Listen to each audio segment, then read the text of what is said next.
Well, the first game, it was 4-0 to Australia, but we're back again the next day and a next challenge. It's game 2 of India versus Australia, this 4-match test series. Welcome again to Perth Hockey Stadium, wherever you may be across the world on the World Wide Web. I'm David McRae and I'm joined by our broadcast host, Jason Butcher, for this second test, which again is going to prove to be, well, potentially another interesting scenario for especially Australia with a couple of debutantes today. Yeah, it's fantastic, Dave. The young players played really well yesterday. We look at young Ogilvy, started to build through the game, almost became quite dominant towards the end of the game with his midfield role. Wotherspoon looked a little bit fumbly early on, but he got into some good places and had some chances which, by his own admission, he would like to take, but there's some good signs for him. And we talk about young Dawson, and the signs are from him, he is just going to be outstanding. His defensive work was first class. He's got big raps already, but to do that on his debut, really good signs. Yeah, we were worried about the defensive capabilities of Australia. We had some new breed coming in the back. We'll show some of the highlights now. Ended up being a pretty dominant performance for Australia, 4-0. You've got the goal scorers and we'll go through them in a second, but no issues at the back for the Aussies. In fact, it was a pretty good performance, although maybe for India's perspective, they maybe needed to lift a notch or two. Yeah, look, we thought the Australians defended really well. They certainly got good numbers around. Dawson and a few others very clean in their tackles and won their big moments, I suppose. But not a great performance by the Indians in terms of their counters, which is their bread and butter. They didn't counter in numbers. They didn't work hard to get ahead of the ball. They made a lot of mistakes, fumbly, lacked the clinical nature of the play they needed, and they didn't get enough possession in their front third to really put sustained pressure on the Aussie defence. So hopefully they lift it up a bit and we can get to see where this Aussie defence is with a real test. Well, it was obviously the first game here back in Australia, so probably a little bit of a cobweb issue. Maybe they can brush them off. Terry, well, I'm sure we'll have his charges humming for the second test tonight. Again, this is the series that's all about the new things, the new era of the Kookaburras, some new players as we touched on, and of course the new coach, Graham Reid. You caught up with, he is a great man, earlier in the series to ask him all about, I guess the past, the present, and of course now the future. Graham, you had a decorated career for Australia, 130 caps, went to 2 Olympics and a World Cup, won a silver medal at the 92 Barcelona Olympics. In recent times, you spent the last 6 years with Rick as the senior assistant coach of the Kookaburras.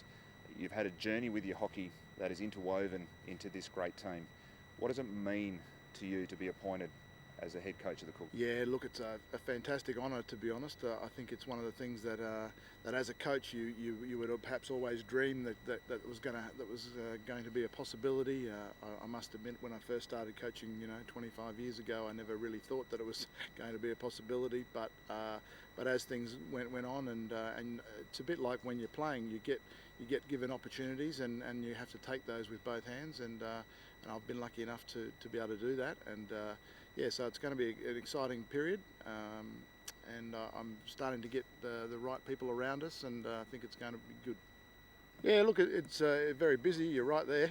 We've got lots of injuries at the moment. With some of our bigger guys like Jamie and Knowlesy and what have you. But also that's a great thing because it actually provides an opportunity, to be honest, so that we can try some of these younger players and see how they go. Playing against India, it's going to be a very tough series. They've brought a very good team. They've got 3 world-class flickers, so it's quite an exciting time, really. It's a very interesting question. Everyone always wants to know what the imprint is. I don't tend to think like that, but I think one of the things that I've always felt is that we do need to press, and Rick and I have been reasonably very aligned on that. It's why we've developed our press over the last 5 or 6 years. I don't think we're going to see too much change in that. There'll be an evolution of that, and that can be a little perhaps more aggressive at times, and there'll be times when perhaps we fall back. I think also from a point of view of Defensively, I think we're having chats to Paul, and the way that I also have a bit of my thought process is that we may be a little set up a little bit better around the back. You know, I think that's one of the things that I think we can improve on is our defensive capabilities when we've got the ball up in our attack. So we're going to press, we do all those things, but I think we can get much better at preparing ourselves for the counter attack. So that's one of the things we're going to be working on. The other important part is PCAs and our circle efficiency. That's the other part. You know, we create a lot of opportunities. We have countless circle penetrations, but our goal efficiency, our goal scoring efficiency needs to improve, and we're trying to address that as we speak. You mentioned the quarters. Our game has evolved quickly over a fair period now. You would have been to the recent AHL, probably the first real chance to look at that at a high level. What did you learn from AHL in relation to the 4 15-minute quarters, and what do you guys take out of it? So yeah, far? it's interesting. There's a couple of views. One is that the guys don't really get too much of a rest. So you know those 2 minutes that they come off there, it's not really as say restful as when they would normally take a break, where they have a set routine of what they go through. They get hydrated and they go for a stretch and all that sort of thing. So the 2 minutes really gets taken up very quickly. And the other part of it all is that perhaps as coaches we get a chance to say some more interesting things that hopefully they take on board. As you know, coaching's not never as easy as that. But yeah, I think the other important part with the quarters is that when you are saying stuff at half time, there's an opportunity to say too much, I think, and so it'll be just a matter of not giving them too much information and just trying to get that balance right, which will be a good challenge for us. It's an interesting thing looking at the rotations, whether they speed up or whether you can play players for longer, and then as you say, the 2 minute quarter time is really about 90 seconds. Correct, by the time organised. So is there a potential to try and overcook these things or do too much of these opportunities? No, look, I agree. And if you look at the total elapsed time, that hasn't changed a lot, which is good. I'm glad that that's the case, because I felt as though cutting it back to 4:15s was shortchanging the game, if you like. And so it looks as though that's probably not going to be the case. The GPS numbers and what have you were very similar to what a normal 2:35 period. So I think that there won't be a huge amount of change. What has changed is that there is an opportunity now to halt someone's momentum. So there are a lot more momentum shifts happening now. I think that's probably fair enough to say. So and you would have probably found that in Brisbane with the girls that one team's on top. You have a quarter time break, and then that then dissipates, and so you have to rebuild that tempo and that momentum. Certainly very interesting. You've named 5 uncapped players in your broader squad, and so I'll just read through. You've got Northern Territory keeper Leon Hayward, you've got Matthew Dawson, Tom Craig and Flynn Ogilvie from New South Wales, and the young Queenslander Dylan Witherspoon, yeah. What can you tell us about these boys, and will they make their debut in the series? Yeah, they will. They'll all make their debut, and look, the idea of these 4 tests against India will be to share that load. It was going to be a larger squad, but we've had a few injuries, and we've even had Tim White pull up a little sore today. So Tom Craig, for example, and I'll start with him. He's going to make his debut probably the first test. And very exciting player. He's very quick. We're looking at trying to play him up front as well as in the midfield. But yeah, definitely one of those players where you look at that and get quite excited as a coach. He's got a long way to go. He's only 18 and he's got a lot to learn. But he's a smart guy. He's first year law, so he's doing well. You then move on to someone like Dylan Witherspoon. He's been involved in our junior team for a little while. Junior World Cup, played there with Paul. Had a very good series there in the Junior World Cup. Just starting to reach his potential. We're hoping that this series will provide him an opportunity to score some goals. So that's what always good for a striker. We've got Leon Hayward, who's been really working very hard as a goalkeeper. You know, he's been knocked on the head a number of times and he hasn't. And but to his credit, he's stayed with it. And you know, for someone like that, it's a pleasure to see. You know, it will be a pleasure to see him make his debut for Australia. Player of the tournament at AHL. Correct. Yeah. No, exactly. And you know, he's now starting to show some of the potential. Again, he was a Junior World Cup in '09 with Swan. That sort of era. So yeah, it's good to see to him. And then we've also got Matthew Dawson, who was again part of the Junior World Cup last year.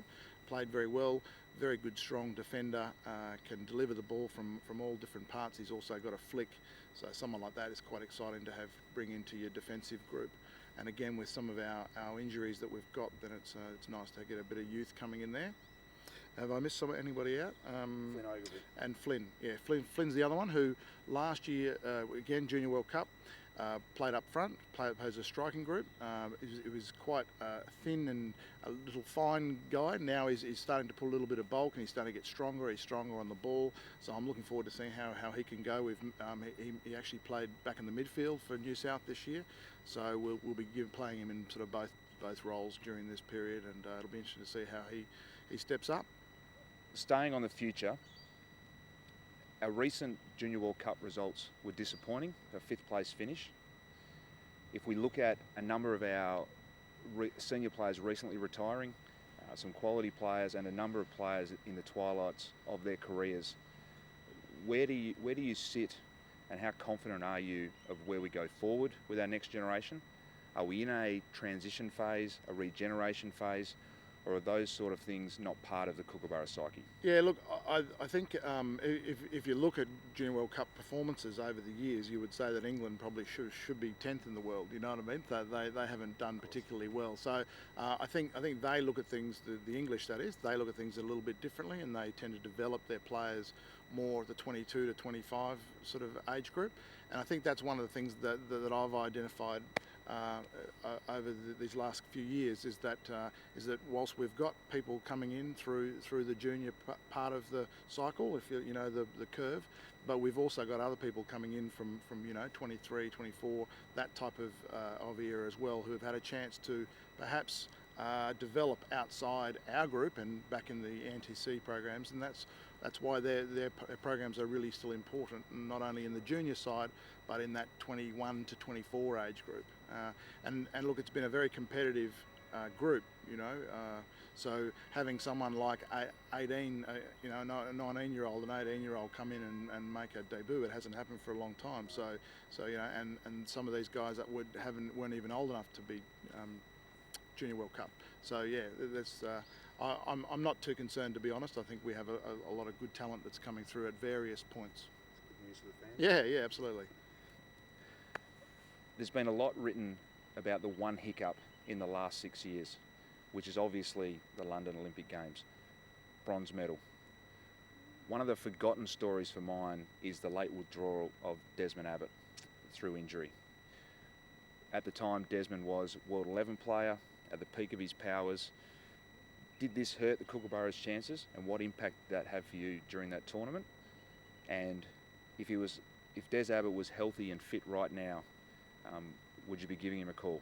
Oh yeah, look, I think so. I think there's all, having as you said, someone like Des, a world-class player, who had all the credentials, he'd had all the experience, he was primed for London. You know, to not have him there was a very, very difficult decision, and I know, the player in this case, Des, is I'm sure still holds that against those that made the decision.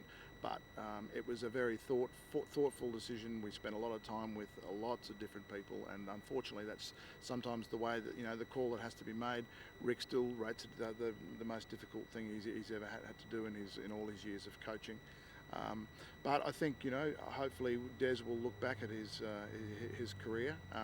I'm still hoping that he might give it another burl. We'll see what happens. Having someone like that out there, trying to get back in is also a good thing for our kids. So you took my question away from. There you go. Sorry. Yeah. So, yep. A fit and healthy Des Abbott. Yeah, He's well, 28. Yeah. is he a guy that could still be important for the next Olympics? Well, you know, I've always said I think you need to keep all options open. There's someone like Graham Begbie is another one, you know, who's been there and done that, has been out because of injury. You know, those things, those sort of guys. If they, I think the biggest thing is they need to want it. They need to have that commitment. And you know, it's a large commitment, and which they know about. But it's also, the older you get, the more difficult that becomes to make that commitment with other things that are pulling at your life. And so, yeah. But always keep it up. Exactly. Yes. Can't let you leave without talking about Jamie. Yep. Obviously and famously left out of the Com Games team. Yeah. Yep. Currently injured. Mm-hmm.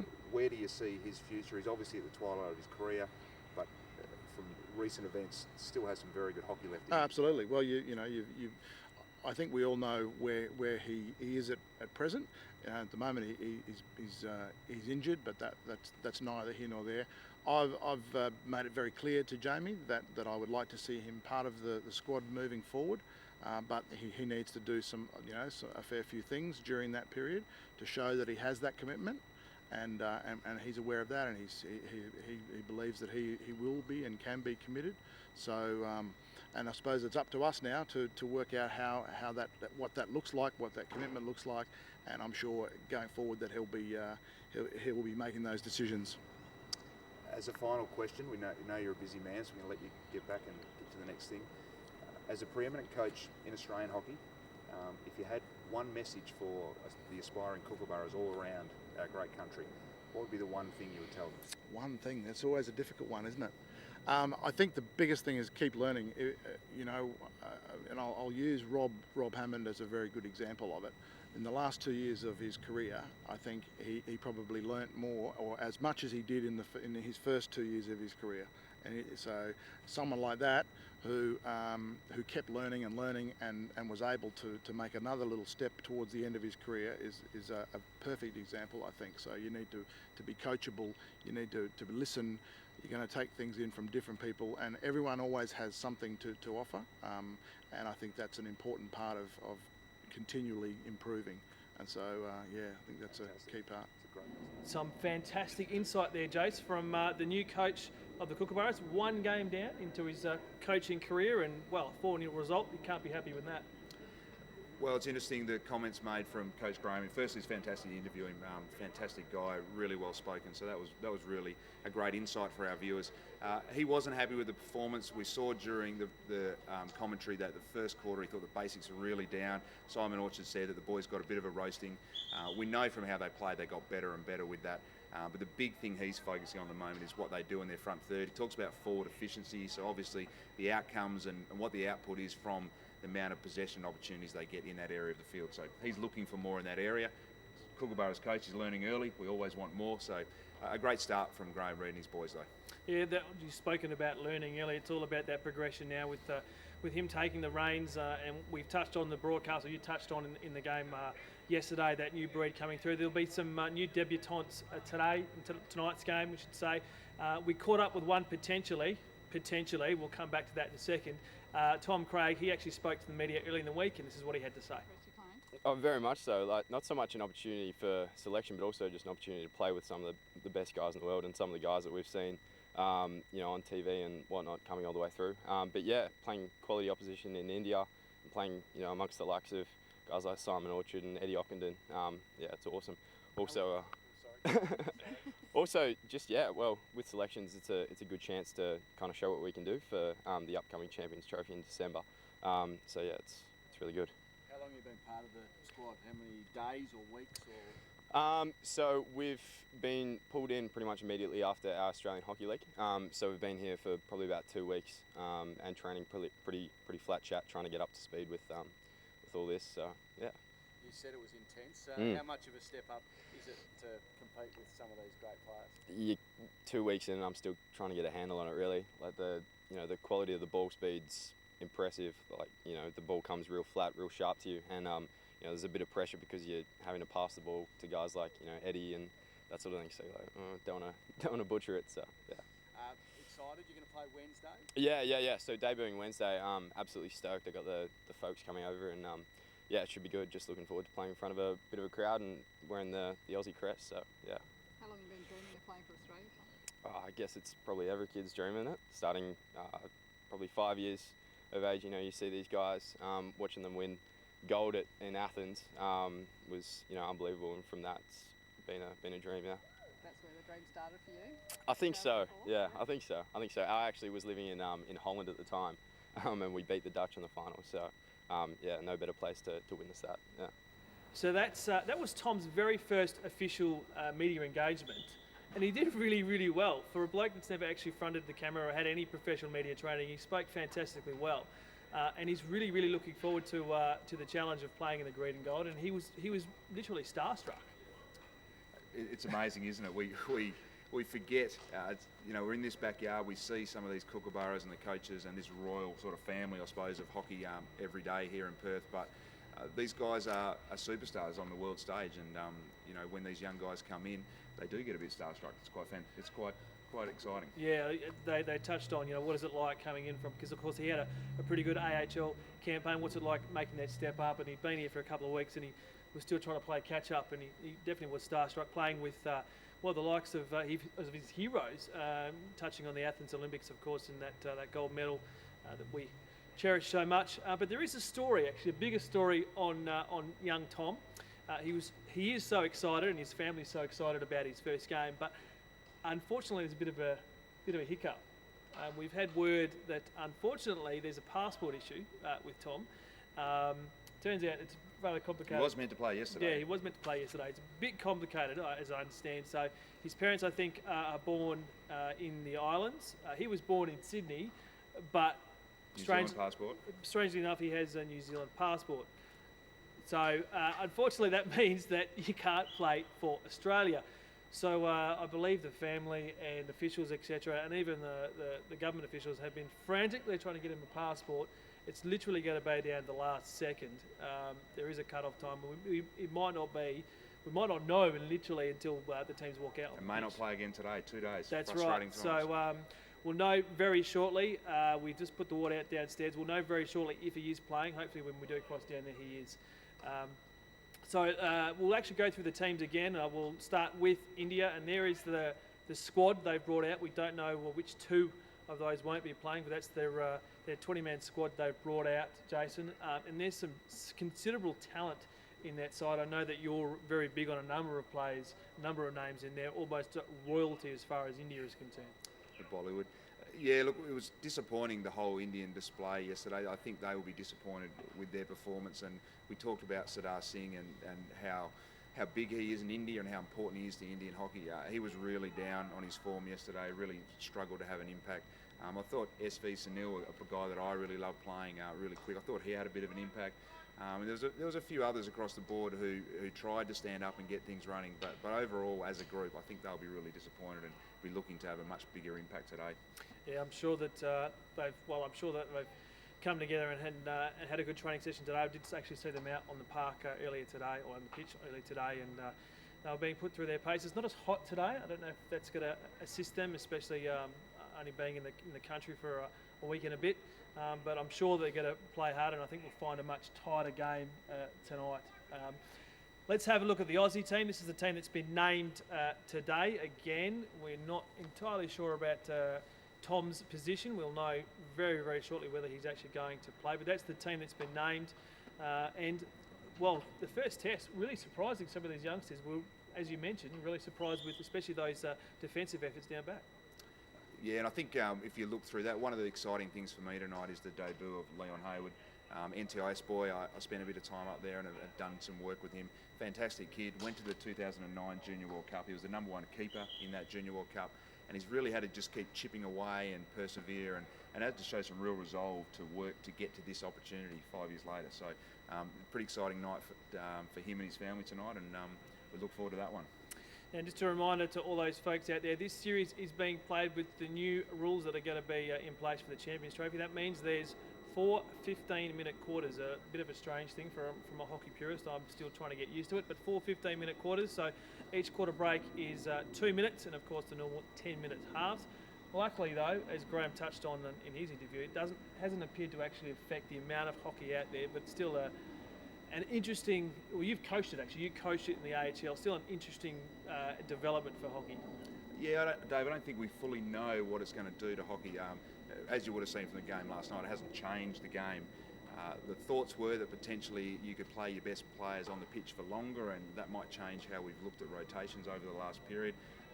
In the short term that it's been around and through my involvements, what I've found is that it's just made the game quicker, and if anything you rotate more, and we've just upped the ante in terms of speed and intensity and so forth, and potentially that was a factor last night as the Kookaburras got settled, whether India could go with them or not. I think it's also great for a spectacle as well. I think the viewers, you at home, are probably going to enjoy it a lot more because we get into those huddles at those breaks and we can actually have a listen to what the coaches are saying.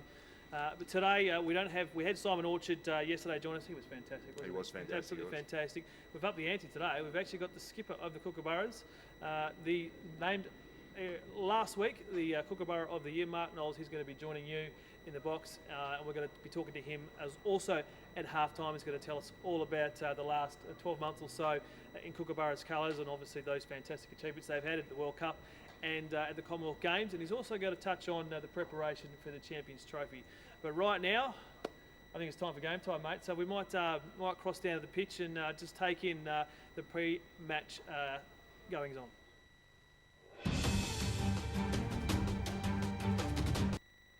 Half time. Yeah.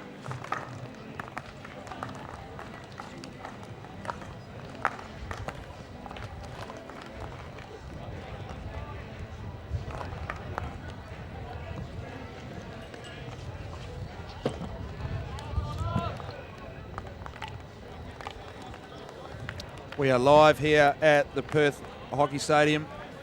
My name's Jason Butcher. I'll be hosting you in this second test here, India v Australia. I'm joined today by the Australian captain, Mark Knowles. Fantastic to have you here in the box, mate. Obviously, we'd prefer you out in the field, but how have you been? Where's your injury at? When can we see you back again? Yeah, thanks very much, Butch. It's nice to be up here on a lovely Perth night. Yeah, injury's going okay, coming back after a layoff after the Com Games. I'm back running at the moment, so later in the year is a possibility, but more likely preparing now for 2015. So we've got a lot of young players out here, Mark. Went through a list yesterday with one of your great mates, Grant Schubert, and looked at some of the quality and the depth of quality that's not playing. So obviously this is a chance for the new coaching staff to see some younger players, make sure the old stars like yourself, they're okay, and we wrap you up and get ready for bigger things going forward. Yeah, I think it's a great opportunity for the guys. Obviously, it's been a really good feeling within the squad this week to see the young guys progress and, you know, to put a lot of the hard work in about our culture and things that we've worked so hard on. So certainly this week's been fantastic to be part of. I'm on the sidelines, but still playing as strong as role as I can as one of the leaders. And just to see the boys last night put in that performance and get the win is what we were hoping for. That was a fantastic performance for sure. We've got about 8 minutes now, mate, and what that means is I've got a chance to grill you. We can go through a few things and just get some inside information. Last night, India's performance, as it sort of went on, it became more clear and clear that they were probably a little bit below par. They looked a bit flat, and some of the things we were talking about off air are really interesting. So maybe share your thoughts about the Indian journey and maybe why they were a bit flat yesterday. Yeah, I think it's been such a big year for the Indian team. They're progressing really, really well, and certainly they've been, I think, one of the most improved teams of 2014. But it's been a huge year for them with the Hockey India League in January, February, which takes quite a lot out of these players that play there.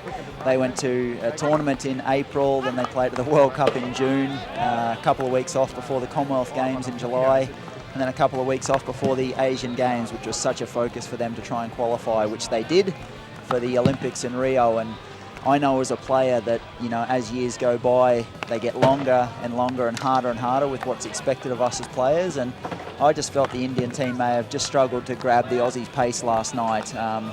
What I do believe is that they'll be better for last night, and I think we will see a much improved performance.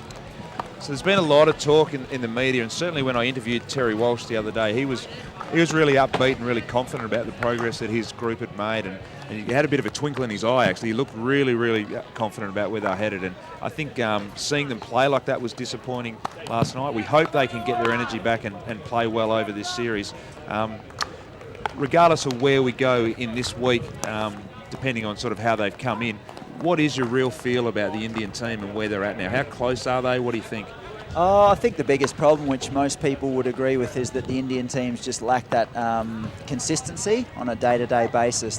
On their day, they can beat anyone, and they've proved that in the past with their performances in and out of the World Cup games, silver medal at the Commonwealth Games, and then winning the Asian Cup. But consistency day in, day out is the challenge, and I think one of the things that the Kookaburras have prided ourselves on is getting better as the tournaments go by. And you know, we put opposition teams under so much pressure that if you're off your game just a small margin, then quite often you pay the price. And we saw that last night with India. They weren't out of the game, and suddenly it was gone at 3-0. Absolutely.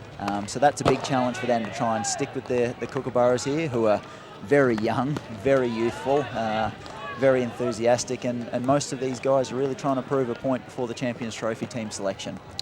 Absolutely, certainly young and youthful. We look at tonight's lineup. We've got two small changes in the Australian team. Craig Thomas, who I'll get you to talk about in a second. Tom Craig. And Leon Hayward. Yep, sorry, mate, it's a misprint there on the sheet we've got. So Thomas Craig and Leon Hayward. Leon Hayward's obviously the goalkeeper. He's starting on the bench. What can you tell us about Thomas? Yeah, fantastic. Very, very well-built, young 18-year-older from New South Wales. Just exceptional skills and speed for a young guy. I think what we're going to see tonight is him breaking the lines. Certainly, you know, he does have that youthfulness, and his challenge will be exactly what everyone else is trying to do, is to stay in the game. And you know, he's on debut. There's going to be some nerves there. I remember my debut. A lot of the guys will, and it's going to be a challenge for him, but he's certainly got the body and the skills to stick with these guys. 3 debutants last night, and a handful of players as well that we spoke about last night that have only played a couple of caps each. So you've got a big number of guys who have limited experience at this level. How did you think that the debutants and some of those new guys went last night? Yeah, really well. I think it was a really good showing. Obviously, the 3 last night with Flynn Ogilvie playing in the midfield. His skills and his confidence and his ability to take players one-on-one was seen last night. Matthew Dawson playing at the back, I thought he was really, really good. He played with a level head. He was very composed on the ball, and he got into some good defensive positions. I think that's what we really want of all those guys. And then Dylan Wotherspoon, he set up the first goal for Weddy. That's that speed, that's that skill, and with the Tom across, that's what the young guys are all doing these days. So it was nice to see it come off, and he'll be better for the run last night as well. No, certainly those guys built through the game. What can you tell us more? We're talking before about the debutants tonight. What more can you tell us about those 2 guys? Oh, I think Tom Craig, as I said, he is a young guy. He's a New Zealander, I think, early on in his time. So we don't want to bring that up too much. But yeah, certainly he's been here for long enough now in Australia. He's played for the Australian Youth Olympic team, and he's well and truly deserved his place after a really strong National League. I was there with the Queensland team watching, and he was really good for a young guy. So he deserves his spot tonight. And Leon Hayward's been around the program for a while now. It's probably his 2nd year. You know a lot about him from Northern Territory, and Mark Hickman had some glowing words. Hicko's an Olympic gold medalist, obviously, and had some really, really good words for Leon in his debut today, of just about, watching him grow, watching him improve himself. And he's been a guy who's really, really put in the hard work over the last couple of years, and I think now he gets the rewards tonight. Absolutely. We hope he gets on the pitch. He's listed here as starting on the bench. Played in the 2009 Junior World Cup, was the #1 keeper in that team that did pretty well. So he has had to show a bit of resolve and persistence. But we're playing for a serious team, so I think those are the sort of things you've got to earn, obviously. Definitely. Might just check if we have our boundary rider tonight. I'm just looking down there. I'm getting a bit of joy, so just like to introduce you, Friz Ferguson. Are you connected? How are you? I am connected. I'm well and truly connected. I can hear you guys loud and clear. I'm doing really well here. It is a little bit cold for me. I should have brought a jacket. But it is a lovely night here at Perth Hockey Stadium, and I'm very happy to be here joining you guys. Fantastic. And there's a lot of traffic down there. It's a busy place, so we hope you're safe for the next hour or so. Is there anything that you can share with us that's happening down in the middle of all that, as one of the tech people grab you by the shoulder? Yeah, look, they're just training at the moment, so Australia's looking really, really good. There's a lot of balls flying around, and I'm dodging them with my feet. So, yeah, look, I'm excited about being here tonight. Fantastic, Friz.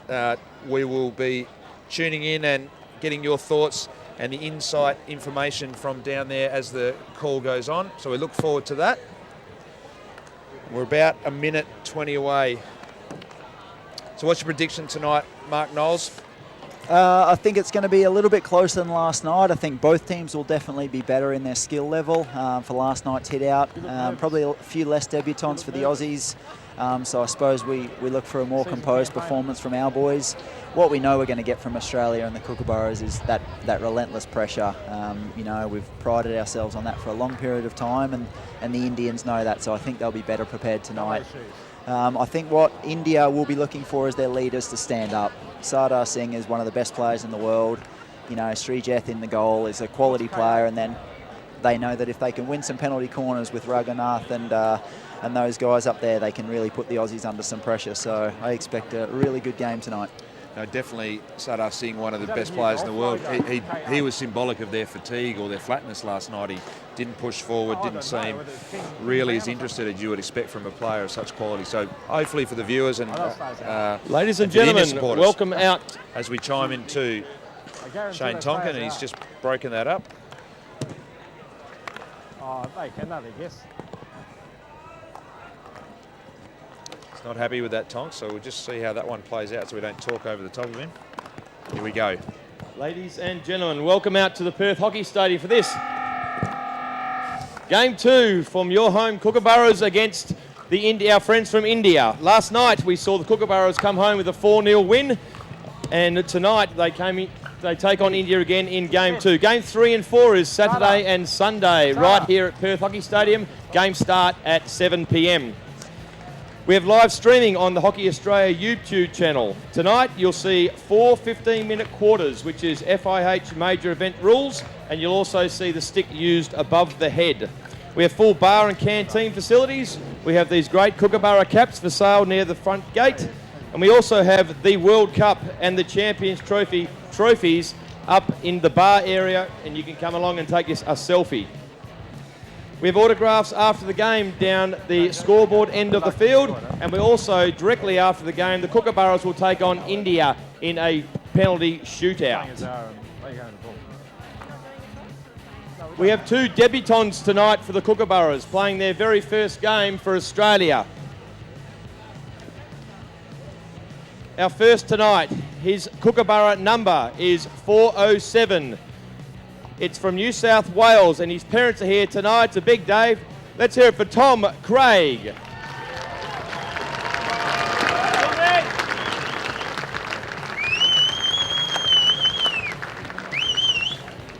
Our second debutant tonight with a Kookaburra number 408.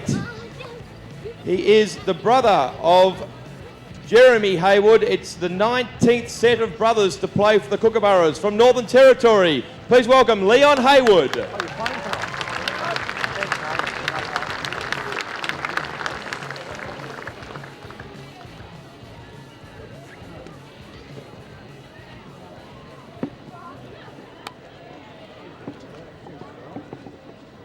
Good luck.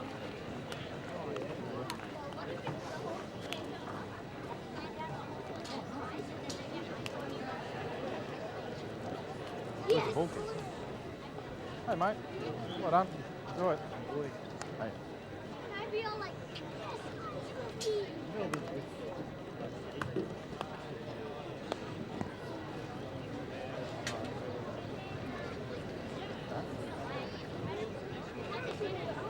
Okay, you ready?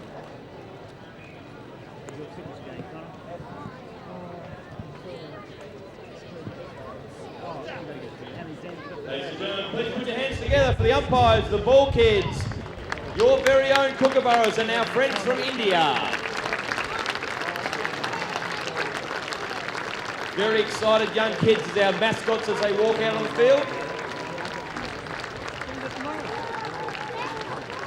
Oh, you don't need to worry about that.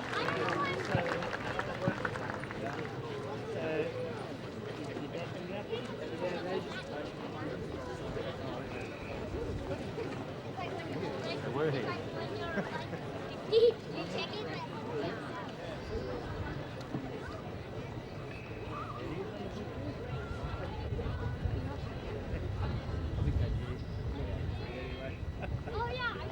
Ladies and gentlemen, if you can please stand for the playing of the Indian national anthem.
Please remain standing for the playing of the Australian national anthem.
Thank you, ladies and gentlemen. Please enjoy the night. Big round of applause for our mascots as they run off the field. Go, kids. Well, there it is, Knowlesy will never get sick of hearing that sound. Fantastic Indian anthem and also our beloved Australian anthem, and we are moments from getting underway. Yeah, it just looks beautiful here at the Perth Hockey Stadium tonight. The blue of the Indian team with the green and gold of the Aussies on a beautiful night.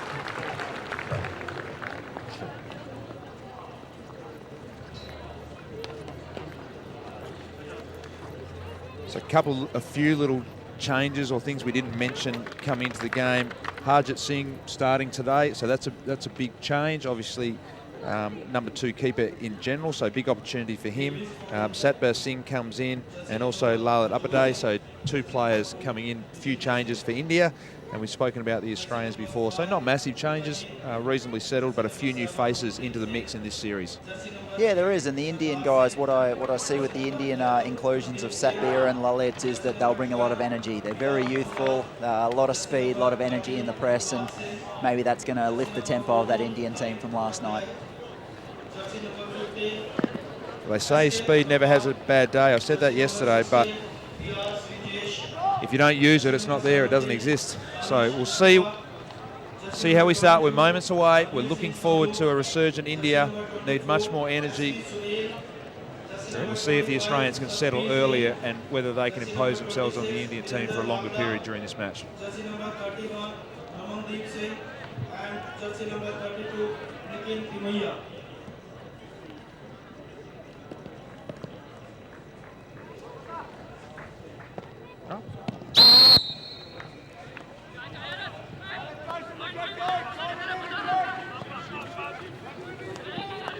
So Australians with a pushback. Started off with Eddie Ockenden starting in a forward position, which is not always the natural position for him. It's the interesting change. Yeah, certainly, Ed. It's a good challenge for Ed today. He's been exceptional, and his World Cup and Commonwealth games were absolutely fantastic. So for him today to start in the forward line, something that I think they're working on with Ed to bring that attacking side back to his game and give him a bit more freedom. Great little touch there by Wetton. Dumps it back. He looks busy early, which is always a good sign. The Australians generating a bit of overlap in that last couple of plays as well. One of the little deflections was a little bit errant and went over the sideline, but you could see their intent to get people coming through the lines.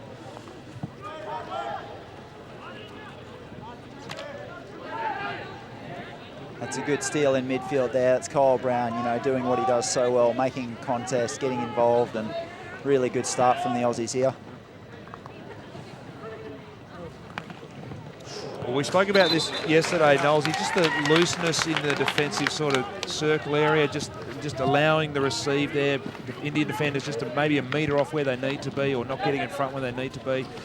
That last little play is going to hurt them if they continue to allow the Aussies that much space. Yeah, definitely. I think Dylan Wotherspoon, one of his real strengths as a young guy is he's really solid. He's got a strong build. He likes that physical side of the game. You could see him there just with his body positioning. Really good start for Spoon in only his second game. He seems quite clever as well. He wasn't clean yesterday, and by his own admission, he missed a couple of chances or could have done better potentially. But he seems to get in the right place at the right time a lot. He does, yeah, and he's been training really well. I think that's going to give him a lot of confidence. If he can train well in our national environment, he knows that he's going to be pretty well set up for playing in these games. So certainly, yeah, he did talk about his first touch and his quality of his basics yesterday, and that'll be something on the to break work here on today.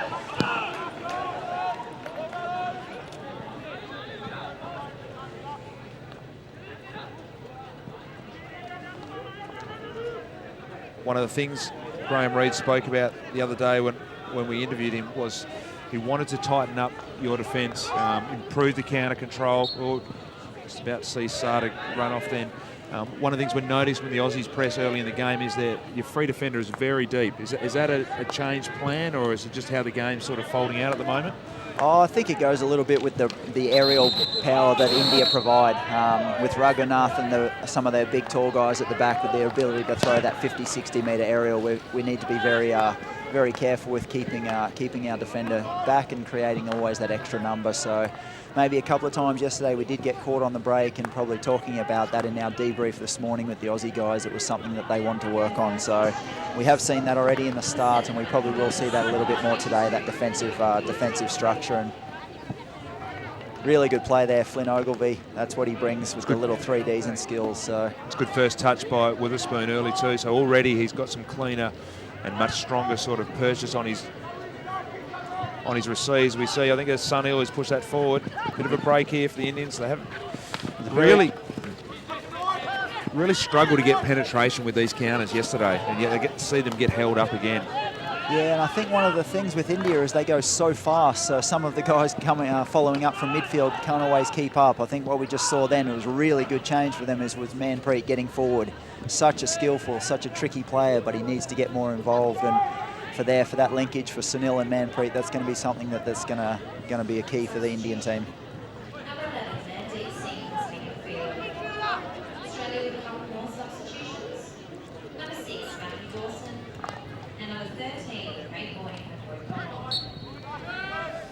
You see the difference there almost to the Aussies. Beale getting up and crashing that receive. There's none of those 1 metres. There isn't that looseness that's associated with some of the Indian defence at the moment.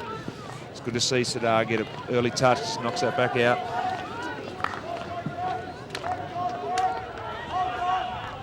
Even you can see the game being so stretched already, India with the front 3, 4, 5 getting forward and the backs struggling to get forward. So it's a cheap corner. Well, I was going to make the comment, Raghunath's pass just brilliant. It seems a simple pass, but just get the right weight and get that on the outside and penetrate or eliminate with that pass. So they're obviously going to try and stretch the game out and try and use those guys' incisive penetrating pass and see if they can open the Aussies up. Yeah, and their biggest strengths, the Indians, are their forwards, with that one-on-one ability. That's how they've played for so many years. And, if they can get some of these balls, this is where they're so dangerous. Raghunath and the big tall boys at the top of the circle, this is a big challenge for the Aussie guys. So this is what India will be relying on.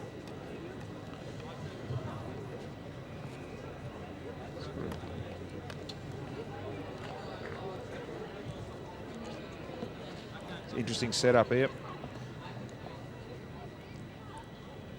Did this yesterday a bit of double battery, but they pushed across to their left a bit.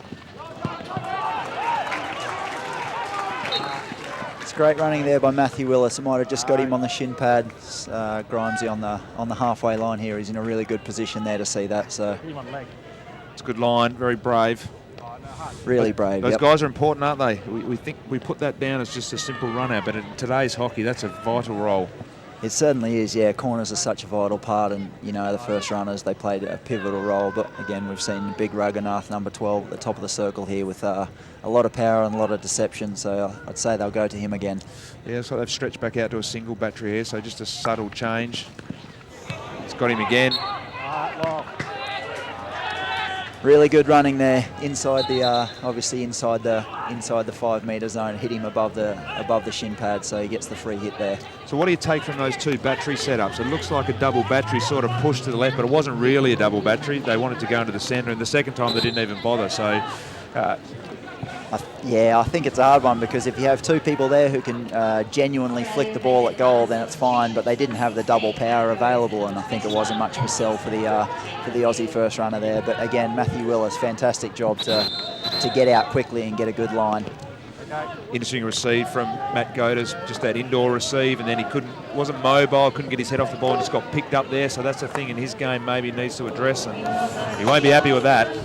Great play by Dawson there. He's really good at the back, just getting the ball and finding that incisive pass. And there again, good intercept and straight away forward. They talked about young Dawson being the next Mark Knowles. So you're obviously getting on in your career, mate, when they start making those sort of comments. But that's obviously a big rap. But I must admit, yesterday, I was super impressed. He's going to be an outstanding kid. Yeah, definitely. I really, watching him the last couple of years, I played a small part in his Junior World Cup journey last year, and just to watch him progress, and got a really cool and really calm head. I like the way he goes about his hockey with his discipline, his belief, and his learning. So yesterday, I think, was just fantastic for us all to see. Oh, it's opened up. Oh, it's like Edwards in there, is it? Nah, Glenn Simpson pushing forward from midfield. Yep.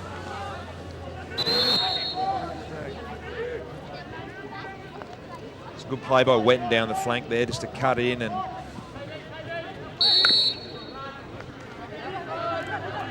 Really good press then again by the Aussies. Just turned India over quickly, and now they're straight back at him. He's skillful, Ogilvy. We talked about his little pops and some of the sleight of hand he's got on the ball. Really good defending there by Harbier. He's such a strong defender on that left side. He's brave, he's very courageous, and he just loves the contest. So very good at smothering and intercepting, and talked last night about the fact that they play crash ball hockey and they're good at defending crash ball hockey. It's when we run at them and there's the tight skills that they have bigger problems. Yeah, certainly the passing around is something that the Aussie guys talked about this morning, of just moving the Indian defenders around, and exactly as you just said, they're not getting in a contest too often. Skills by Sada, but he's still struggling to get any sort of penetration or to get forward. I think one of the things that the Aussies have done really well in both games, and even just in these first 8 minutes already, is they haven't given Sada time on the ball. He's such a creative player, and he loves space. He likes to look forward and find those incisive and decisive passes, and he's just been really crammed for space, and that's a really good start for the Aussie. He does like to go a bit lateral with his movements to get that space a bit as well, so the Aussies obviously trying to take that away from him and put pressure initially so he can't roll forward. Inside, big 5, yellow! It's good little skills there by Harvisandu. Play. They're putting pressure on them, the Aussies, aren't they? They're getting out. There's no time on the ball for the Indians at the moment.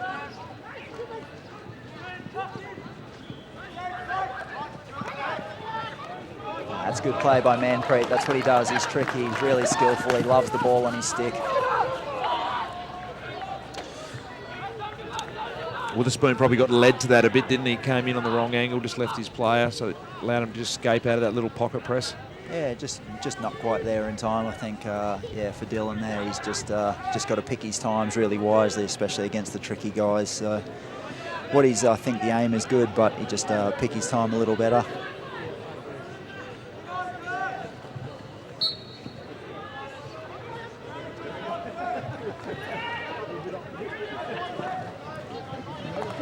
It's been an interesting start, Mark. Not too much has happened. There's been a little bit of action, but it's drifted. We're 10 minutes in. Might just throw down there to Friz. Friz, the game's drifting on. How are you seeing things down there? Is there anything that's happening that catches your eye? Look, not too much at the moment, guys. It's just seems to be running through the motions a little bit. But I do want to talk about what we've got happening at half-time. Apparently, Twitter is going crazy at the moment. We've got Ask Knowlesy. So this is your chance, the viewer's chance, to ask the Australian captain any question you like. I'm going to pose them to him at half-time, and we'll see what answers he comes up with. So hashtag Ask Knowlesy, and we'll get to your questions at half-time. Fantastic, thanks Friz. The Indians are just exploring a bit of territory here, probing into the circle a couple of times. Didn't look too dangerous, but starting to ask a few questions. Got that you got that captain's face, Knowlesy. You're not happy with what's happening there? Oh, I had the defensive face on there. I just thought the Aussie boys could have done a lot better in that circle defensive area. Ramandeep, exceptional skills there to pull the ball back on his feet, and he was close to the circle there. So the aim for both teams, is always to keep the guys outside the circle and as much as possible. Really good tackle by Satbir. This is the sort of the decision making which sometimes you saw last night. They're very good at carrying the ball out of defence, carrying the ball out of the defensive circle.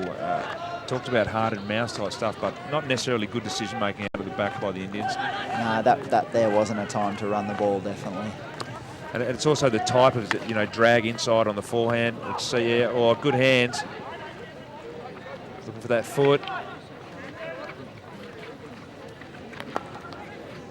Really great start by Jeremy Edwards there out on the right side. He obviously coming off an exceptional National League with Tasmania, winning the league for the first time for the Tassie boys, and his confidence has really just grown in the last couple of weeks, and being amongst this national squad, I think, is bringing a much higher level of performance out in Jeremy. So really good start for him down there on the right side. Fantastic goal he scored last night as well. And we're just seeing Thomas Craig get a few touches there in the bottom corner, which is great to see.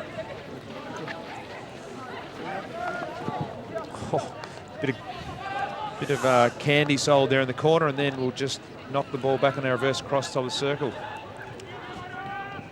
They're confident, some of these Indian guys. Obviously, Gajinder was one of the finds for India at the Junior World Cup. I think he was one of the leading goal scorers.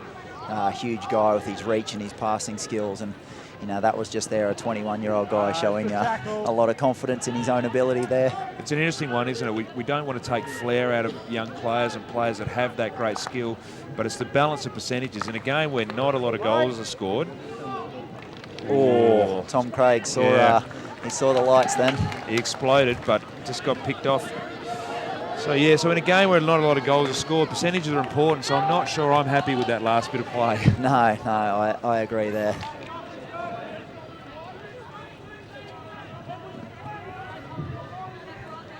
We are looking forward to this half-time thing, Knowlesy.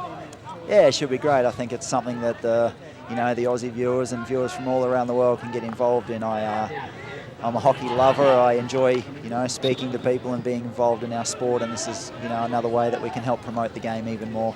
So yeah, get your questions in. I'm open for anything. Seen some tweets from Holland coming in already, a couple from New Zealand. So should be a good little half-time period. I think it's my job to censor it, so send what you need to in, and we'll see what sort of things we can bring out at half-time. It's good play, Tristan White. Great pick-up, Eddie Ockenden. Little slip trap, gets forward early.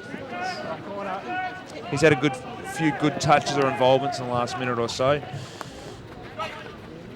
This is probably just where the game's broken down, as you said. Both teams have been a little lackadaisical in the... Ooh.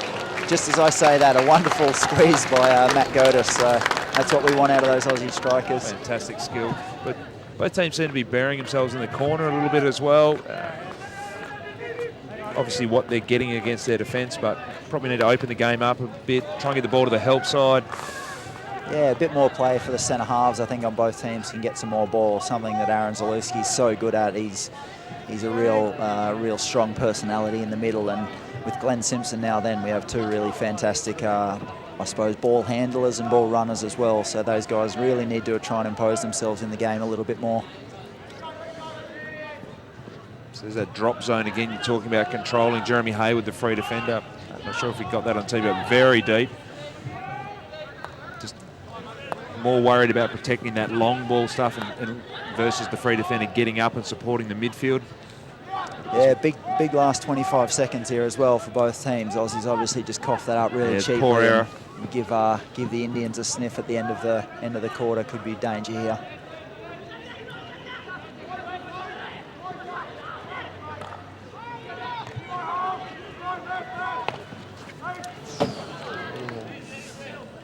Just got caught out there a bit. The ball got shifted to the other side, and the Australians' free player ended up on their left side, and they didn't slide it or readjust that. Just got exposed there for a second. I think it'll be very interesting to hear what Terry Walsh has to say now at quarter time, because he would really have liked to touch on that ball. 10 seconds to go. The ball was going nowhere else apart from inside the circle. So for the Aussie team, that defensive structure, but Walsh, I suppose, for his Indian strikers there, will really want a bit more desperation and guys in dangerous positions. Well, it's a game-changing opportunity, isn't it? The Indians create it, the Australians get their defensive structure wrong, and there isn't that target or that desperation in the circle. Yeah, definitely.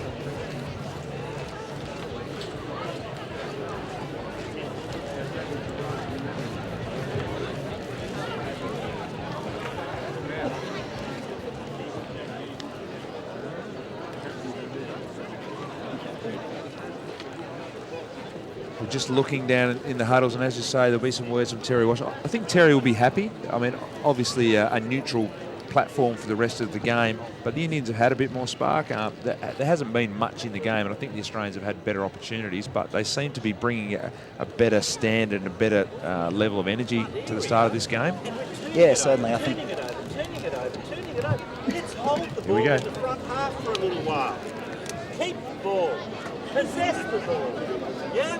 Hold the ball with the quality. Let's do that really, really effectively. That's very important for us.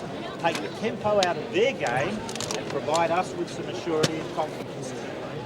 Excuse me. Much better. It's much better.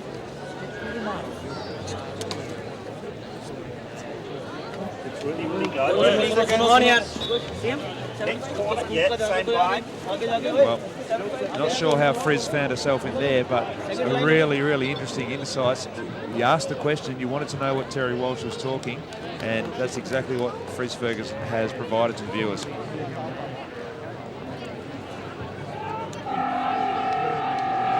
I think, yeah, fantastic insight into Terry Walsh as a coach there. He's showing the Indian guys that just being in the contest isn't quite good enough, and I think it's something that, Paul Godoyne as the national coach for tonight and Graham Reid will have been, asking more of the Aussie guys to pick up their level as well, get some more energy, get a better quality on the ball. So both teams, we should see a good second quarter here, I think.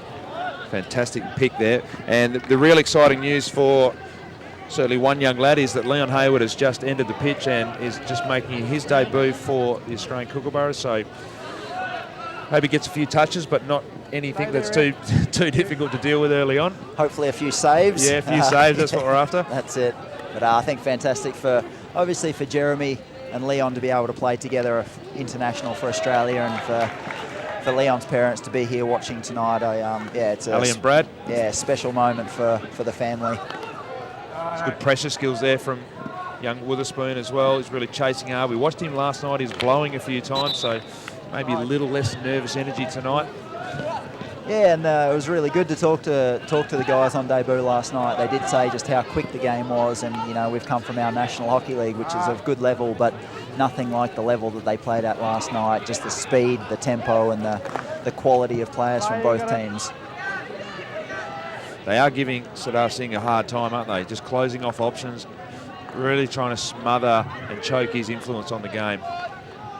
Yeah, and when you're a key player, one of the world's best players, as we said in the pre-game, you're always going to get more attention than some of the others, and that's a big challenge for Sardar to bring himself to the next level, is to get involved even when it's very, very difficult. It's an interesting one, isn't it? We don't know what the tactics are or what directives he's been given. Just watch this unfold. The Aussies release and they're out again. This is where Spoon will love it, yeah. It's rangy, tried to go through the middle of them. Maybe could have attacked the fringes there a little bit. Yeah, we don't know what Sardar's instructions are, but that last little play, he got shut down, and then he sort of just drifted into that back group and really needs to find different ways and maybe work harder to get involved. Stick on the ground. Yeah, definitely. Yeah, and playing in that centre half role, there's always going to be people around, and yeah, he's certainly he looks like he's much more into the game tonight. He's probably not had the output that he would have liked so far, but as you said, I think he's certainly showing more intent, and his willingness to try and get the ball and be involved seems a lot higher. Absolutely. You see him getting involved with his teammates as well, instructing and talking, so that's always a good sign as well. Oh, that's interesting ball. Tough ball there from Gurbaj from the right. His Delhi Wave Riders teammate and captain of the Indian team, Sardar, wouldn't probably have wanted that one. No, it's just about reading the cues. He really didn't have a body position or wasn't looking to get that ball at all. Very good skills there, Danish. He's so sleight of hand, quick hand speed by Danish. Tricky. And that's I think what we're seeing there is just Matthew Dawson, just his range of passing and his confidence and his ability over the ball. He showed that last night. So that's another sign of a young guy really growing into his position here. Witherspoon's getting busy as well. He seems to be everywhere at the moment. Haven't seen Zaluski get involved a lot. And we know that he's a guy that can really impose himself on games, especially with his pressure skills and his physicality. So that last little play there, that's the sort of thing that he can do to get games on the Australians' terms. Yeah, Talks about Tim Deven as well as a guy that does that. I think he was really good last night. Zaluski, he was really strong presence for the guys when they were looking for someone who wanted to control the game and be involved. He was a presence all game. Little 90 just tucked that under his shoulder there, Jakey Wetton, but didn't quite get the connection he was after. It's got a bit quicker, I think, Nolsey. Yeah, certainly, yeah. Ooh. Thought that was a dangerous turnover ball there, but Indians get away with one there. Everyone's happy to just settle and have a bit of a breather at the moment. The last minute or so has been breakneck. Some of the skill level too. Everyone's starting to get into their work now. Look at that. Yeah, I'm not sure Wetton's the guy you want to play that game with out of the back there, but decides better of it, and now they're away. In saying that, Brendra Lakra is an amazingly skillful. He's one of my favourite. Oh! Beautiful play there by Sunil. Very close lit on the spot there to getting a goal. One of the few times, or not the few times, but a time that they've really opened the Australians up with that last little play. It was, and it was built around that right side attack with Gurbaj over there at right half and Sunil, some of their very skillful and very senior players. So certainly get Sunil in some space as well. Yeah, you don't want to let him in too much space. No. I know that from marking him myself. Well, and the Aussies did a pretty good job of that last night. He didn't get a lot of space. Still played quite well, I thought. But if he can get some fresh air, then there's going to be some problems. Certainly, yeah. And it's been a really, really great experience of my career the last couple of years playing in the Hockey India League. I'm in a franchise to JP Warriors with Sunil and a couple of these guys, and just to see, how they go about the game and different ways they train and prepare, and to see some of the skills firsthand in training every day, not only just marking them in the matches. Great to see, be a part of. Absolutely.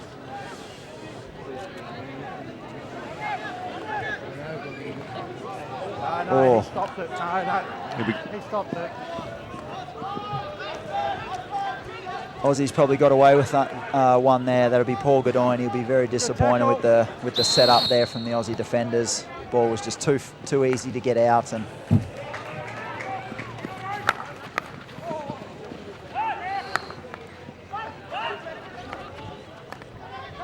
one of the things that Graham Reid spoke about the other day was that getting that structure up behind the play. Talked about it's a little bit like AFL. Want to, as soon as it comes back out, jump in front, make sure that they just can't breathe or get the ball out easy. Yeah, just that defensive repositioning then just wasn't quite up to scratch. There's probably one that Sardar won't like to watch back. Struggling to get front on, isn't he, at the moment? Yeah, I've run out. I've asked the camera battery a long time ago. I think the other thing that the guys are probably still coming to terms a little bit with is the quarters. I think people are still very unsure of, you know, how much energy do expire in the quarters, how much advantage does the 2-minute break give you, you know, even some of the substitutions and things change. So, yeah, it's an interesting time, I think, only in our second international game for the Kookaburras tonight in working out some of these things. And yeah, it probably hasn't been, you know, it hasn't been a perfect start from either team, and that may have played a little part in it so far, where, you know, we're 8 minutes into this second quarter and quite a few mistakes. Yeah, it started to get to a high quality, and it's just been a bit scratchy in the last few minutes. Certainly that receive from Zalewski, open body, reverse, a little bit sloppy for that part of the field coming out of our back group. Wait, okay? Yeah, wait.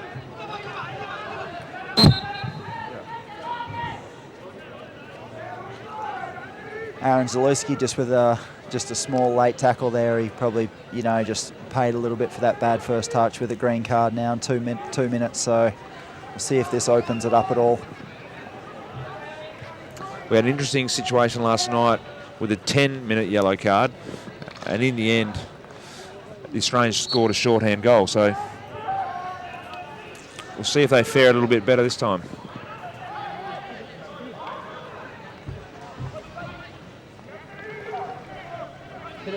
Oh, that is brilliant. Great play, Flynn Ogilvie. Individual skills there with the 3Ds and the body feints. Just great to see around the top of the circle. Yeah, I think talking about that yellow card, Jason, last night, one of the directives, I suppose, from the FIH has been to crack down on any sliding body contact tackles. And I think, yeah, Boyney last night just a touch too aggressive, and it certainly wasn't. It wasn't a severely bad tackle, but they're really cracking down on those sliding tackles. Yeah, I think that's been a theme for all time, but it seems to tighten all the time. We're continually trying to take those things away, keep people on their feet, and with most sports now, trying to clean the sport up. Yeah, definitely. Yeah, just getting rid of some of those small points of danger. And the game's so good to watch. It's so aggressive, it's so fast, and yeah, as you said, to keep people on their feet and to be moving is much better than on the ground.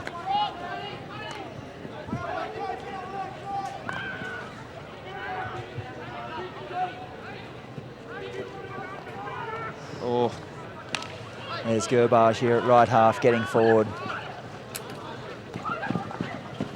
Oh, great save, Leon Hayward. Well done, mate. That's a good, hopefully a good settler for him, but he's right back on the main task now for him with this penalty corner defence. Just watch this on the replay. Boy, good balance. Not an easy save, that one. I was going to say that'll make him feel better, but now he's got to deal with this. Yeah, definitely. Yeah, and this is what all the training's for. This is what they do the extra mornings every week. With the wonderful goalkeeping coach, Kath Partridge, we have here at the National Men's Program, and it's certainly what Leon's been training for. So a lot of confidence in his ability, but he looks up and sees a bit of tall timber up the top in Gajinder and Raghunath. He's got his work cut out here. Got the heavy hitters this time. He does. They've done well, India. 0-0. Ball goes to the first batteries. Oh, he's let that go. That was smoking. Just a little bit too high, so it's no good to them. Doesn't have to make a save, Hayward, and maybe get a sighter. Be good for him. It was going pretty quick though. He was going quick. He was very well positioned watching back, so it's a really good start for him. No nerves in his positioning, and yeah, he had it wherever it was. He had it. So it's a really good point for Leon. They've done well, India. 0-0. 4 minutes 30 to go in the first half.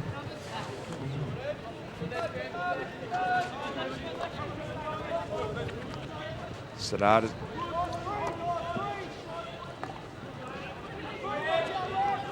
Just about to come back on with man deep.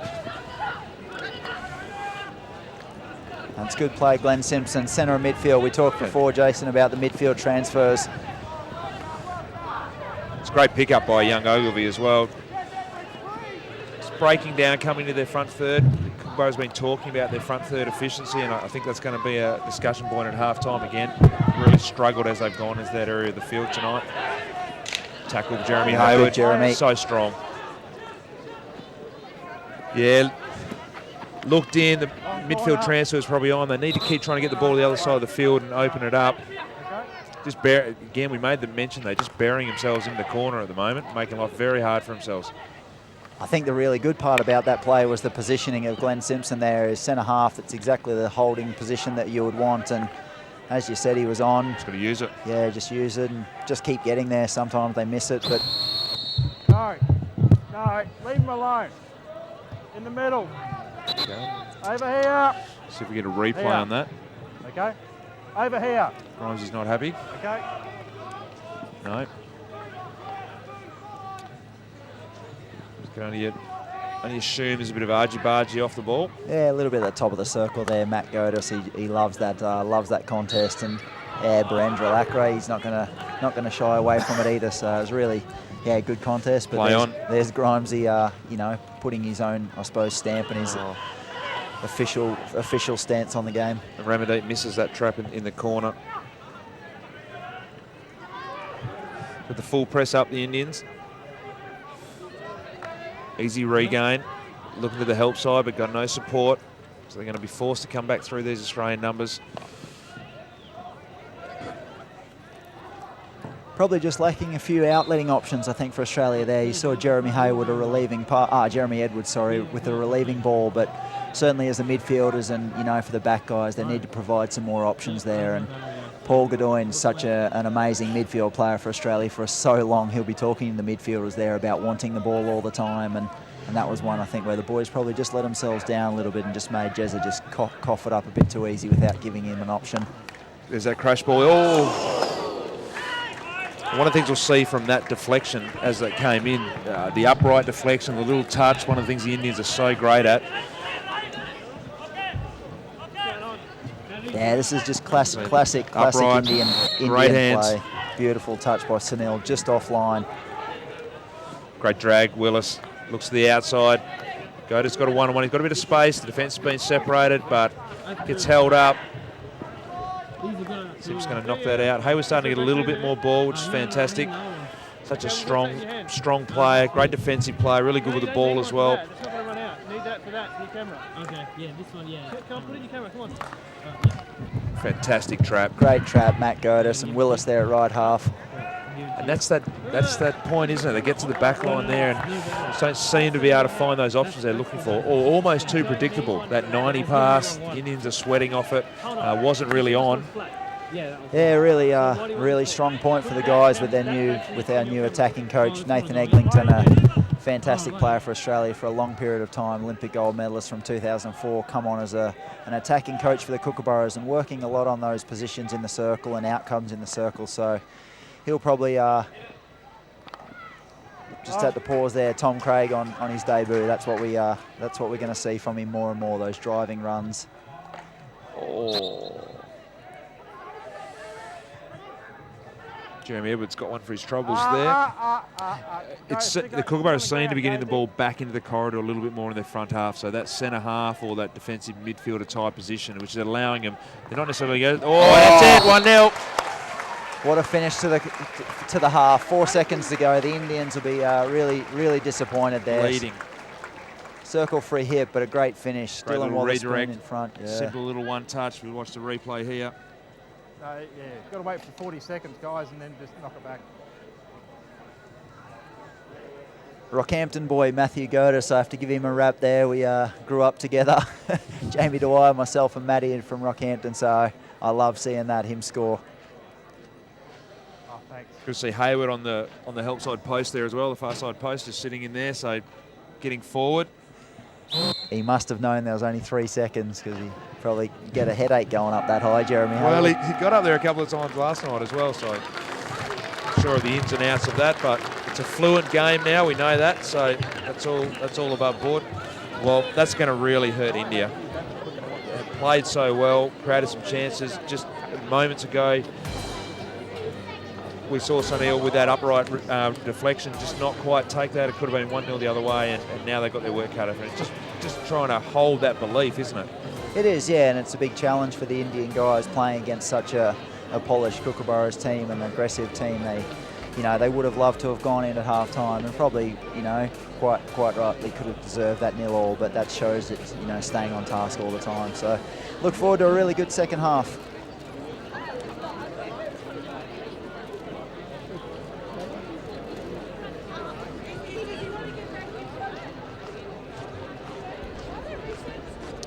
as we're just trying to get some information through about the Arsenalsy as we go into that. How have you seen the half? 1-0 for the Australians, obviously, Mark. Game's been reasonably even, and there's been some good moments. The game hasn't reached any great heights, though. What's your take on the half that we've seen? Yeah, I think the game's been played as most people probably would have seen, 25 to 25 in that middle 50 somewhere. It's been a little bit scrappy at times, and both teams would be disappointed, I suppose, in their attacking 25 outcomes. So I think the second half we really look for an improved effort, both teams. But in saying that, yeah, great to see the debutants playing well. So yeah, look forward to it. So we're just going to cut in here because we've got to get to the important business at half-time, Mark, as you know. So I'm just going to start scrolling through here. Probably the first thing I come across, and the really important question, and we've got this from Elise Bohemia. Arsenalsy, should I be studying for my WACE exam tomorrow or watching the hockey? No doubt about it. The hockey tonight, an hour here is not gonna hurt your chances for tomorrow. Obviously, having balance in our life is very important. But yeah, the hockey tonight, amazing night in Perth. Watching the world champion Kookaburras, it's worth it. Okay, I'm not sure the academics and the teachers of the world will be happy with that, Mark, but it's a fair response. You're Australian captain, so we're going to lock that in. That's fine. So we've got Rory Coles here. Rory's question is #Arsenalsy. Do you or any of the other Kookaburras have any funny pre-match rituals or habits? I don't think too many funny ones. A few of the guys are quite different with their music, or they're not talking to each other. A couple of the guys like the pump-up stuff. People like Jeremy Haywood, Dylan Wotherspoon, I've seen them downstairs with their hair product and nice. those kind of things. But no, it's not too weird. So I'm laughing at your answer and also laughing at some of these tweets that I have to work through, Nolsey. So question here, who are the role models that you look up to in hockey? Is that... Yeah, role models for me, I suppose I've got a couple. When I was a young guy growing up, Jay Stacey was my idol. I had posters of Jay from the 94 World Cup, 96 Olympics on my walls. I suppose I then went through the stage of watching people like Brent Livermore and those guys in Sydney, and then to come into the team in 2004 with guys, or my two, I suppose, biggest people I've looked up to, Bevan George and Matthew Wells as the two rocks of defence. So they were guys that I wanted to be like. Great and I players. suppose, yeah, amazing players for our country. And yeah, I suppose I've taken a lot from those guys as players, and then, you know, my coaches in Barry Dancer and Rick Charlesworth over the last 10 years. So reasonable names there as yeah, well. Some good people there. So I've got Elizabeth here at EAT. Not sure if we're going to bring that out, so I won't keep reading that. So, Nolsey, how do you combine elite sport with earning an income? So, great question. Yeah, fantastic question. I think in hockey we're a little bit different to everyone else. We choose to do, I suppose, a variety of things. There's about a third of our squad that work full time, about a third of our squad that study, and about a third probably who use hockey. Some of those avenues, like the Hockey India League's been amazing for us as players. I also played overseas in Hockey Club Rotterdam in the Dutch League for 5 years. And I think, you know, we all are slightly different. Some people like the coaching, some people like to be involved in schools. I think one thing that Rick and Barry were very big on was having some balance in your life, and you know, you're obviously playing better when you're happy in your home life and happy with what's happening away. So whatever it is you do, you just got to enjoy what you're doing. I've loved playing hockey, and I've used it as part of my life for a long time, but there's other guys who are into Simon Orchard. We heard last night Orchard, his wonderful comments last night, but he's studying to be in the industry of TV and radio and media, so they're different. Made a good start. He did. Different people like different things. So we're looking here, and we think Jeremy Haywood's Twitter account's been hacked. First question here we've got from Jeremy. Obviously he's playing at the moment, so how much product does Dylan Witherspoon put in his hair before a game? Yeah, Jezza was pretty keen. He was pretty pumped. He asked me 5 times before the match, did I get his tweet? So he really wanted to know. I think, yeah, Spooner, they love looking good for the TV. Obviously, they're young guys. They rate themselves pretty highly in the looks department. Some of us boys just put a cap on. So yeah, Spooner likes the beach. He likes the sun. He likes the hair gel in his hair. But Jezza can't go far behind him. Seems to be a competition between those two boys. Dylan wasn't happy that Jeremy scored yesterday, so there's a bit of stuff going on there. The other question that Jeremy's got for us is, who is the best-looking Kookaburra? Not sure it's appropriate you get asked that, Mark, but that's the question. Yeah, I'm not sure. The best-looking Kookaburra, probably most guys would say Fergus Kavanagh. He was in Cleo magazine a couple of years back. He's a very good-looking man.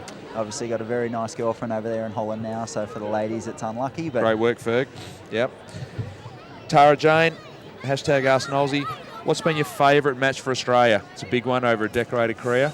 Yeah, 2 matches stand out by far more than others. I'm sorry I can't answer it in one. The Olympic gold medal winning team, or final in 2004, is something that, we grew up, everyone wanted to do. They wanted to go to the Olympics. Then to win was just truly amazing event that I still can't really put into words.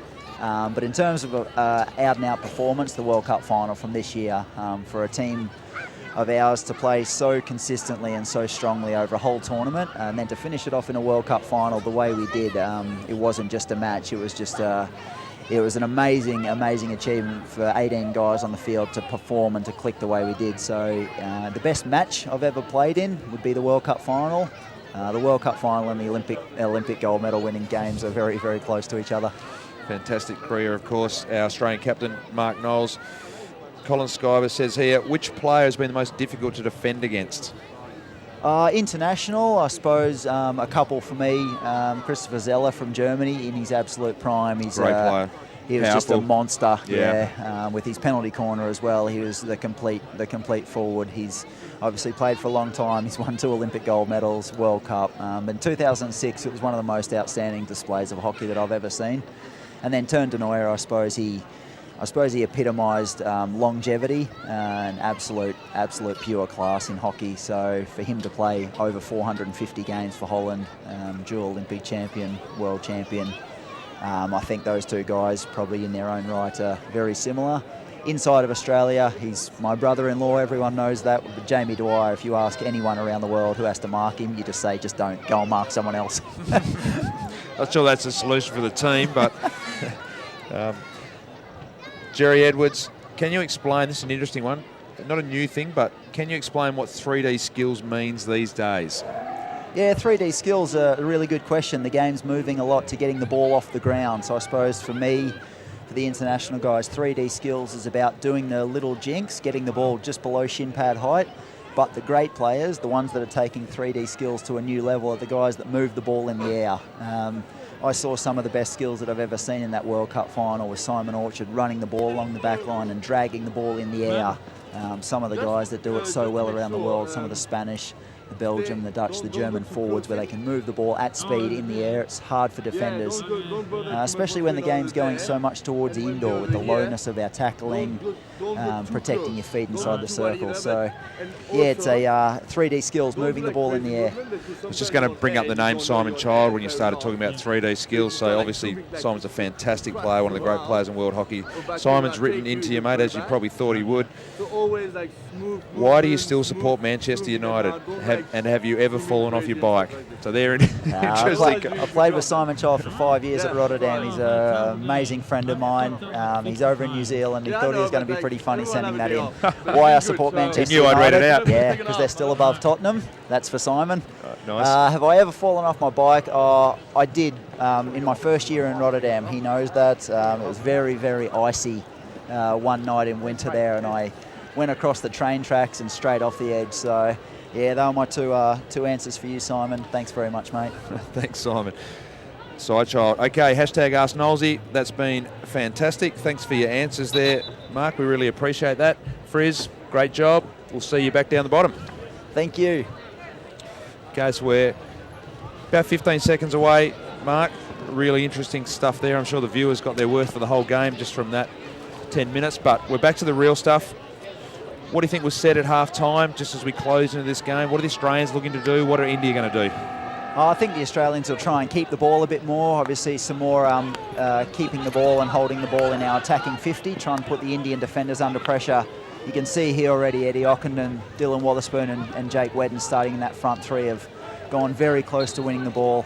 For the guys at the back, it'll be about repositioning, and our coaches won't be happy that they got the 3 corners. That's not good enough for the Kookaburras. It's what we set ourselves, very high expectations. So, That's probably for the Australian team. I think for the Indian guys, they'd be hoping just to raise the level of their game and try and push more midfielders forward. The strikers, the front three, are getting the ball okay, but they don't have enough help. So absolutely, let's hope for some midfield runners in this second half from India.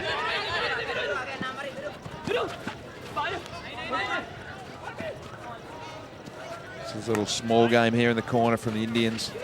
Australians pretty patient, just trying to set up that contest structure so they can cut the line, and there they get it.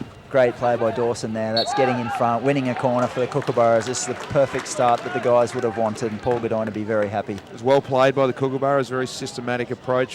One person putting pressure on the ball, the other boys just cutting lines, just holding him into that corner.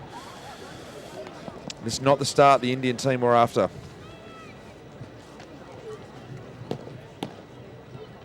A different lineup and some of our big guns out of the team. What sort of options have the Kookaburras got up their sleeves with today's lineup, Mark? Oh, I think one of the really good points of the Kookaburras program, I suppose, over the last 12 months or so, is we've tried to build depth in our attacking corner battery. So, really good opportunity here. Tristan White, Matthew Dawson. There's some things here. Obviously, deflections and areas like that are always available. So, first battery, just run down.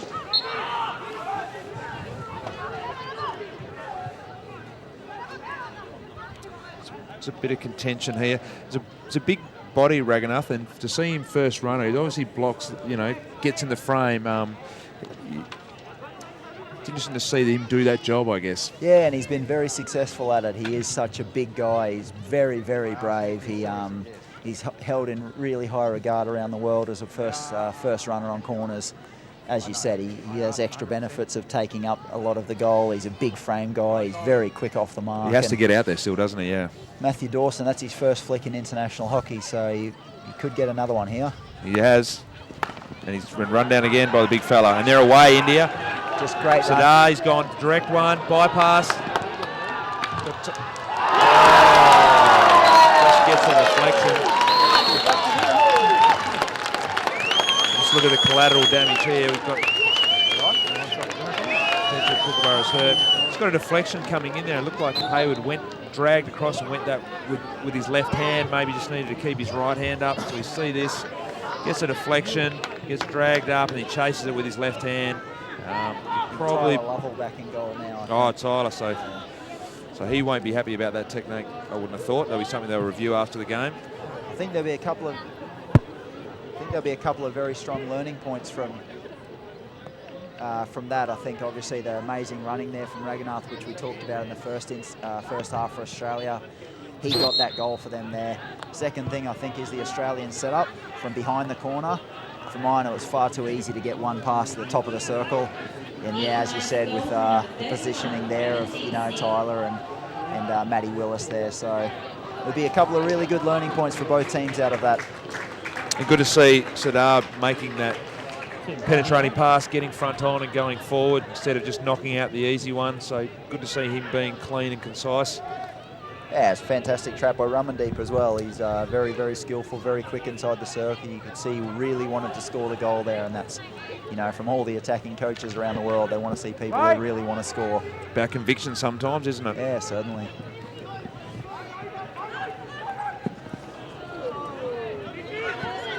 I suppose there's that attacking 25, efficiency, I suppose, for Australia, getting forward really well, and just that last pass has just let them down.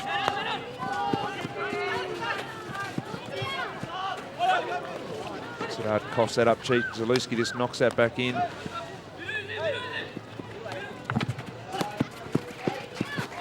Gotten a bit ugly in the last minute or so. Both teams just need to try and get some possession and build this up a bit and get control of the game from an offense perspective. Really great chase there by Jake Wedden. That's what he's all about, the in and under play, the second efforts, and he's got this ball back here from Australia from a really good quick chase back. And just to keep possession, 6-7 passes, they built this opportunity up. Now they've got a good penetration circle. Quick hands, Zalewski gets it back, a little 1-2. He's going to look for the foot, knocks, it's just...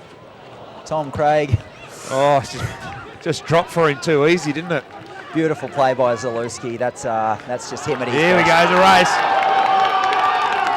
I'm just going to watch the...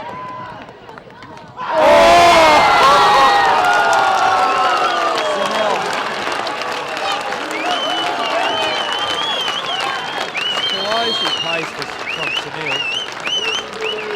We just watched, it was like watching the end of the Melbourne Cup, just watching him stride out. Graceful, beautiful running technique, and what a finish. It's just absolutely beautiful to watch. If we want a true example of our game and how good it can be, there you go. I'm an Australian player, fully all at heart, but I just love seeing that. That's just absolute quality at its best. And yeah, it's 2-1 now. What a turnaround by India at the start of this second quarter. And it's been on the break, hasn't it? So you asked the question before, did the Australians have their counter control structures in place? So they switched on, organised behind the ball, and then in their second phase actions, what are required. So yeah, and they've been caught twice there with that corner breakaway, and probably that one there. Be very interesting to watch that one back, but certainly the boys would be disappointed with the breakaway there. When any one player can run from halfway all the way in and score on his reverse, it's not good enough from the Kookaburras at the back there.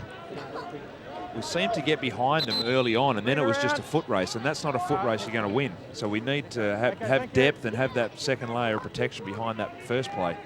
And we talked about Sunil at the start of the game, his explosive power and his ability to go one-on-one, and we just saw it there firsthand. Interesting little period here for India, Mark, to see how they settle. Are they going to keep pushing? Do they go in their shells? There's all these things about the psyche of the scoreboard and what that does to the momentum in terms of how you play the next little period.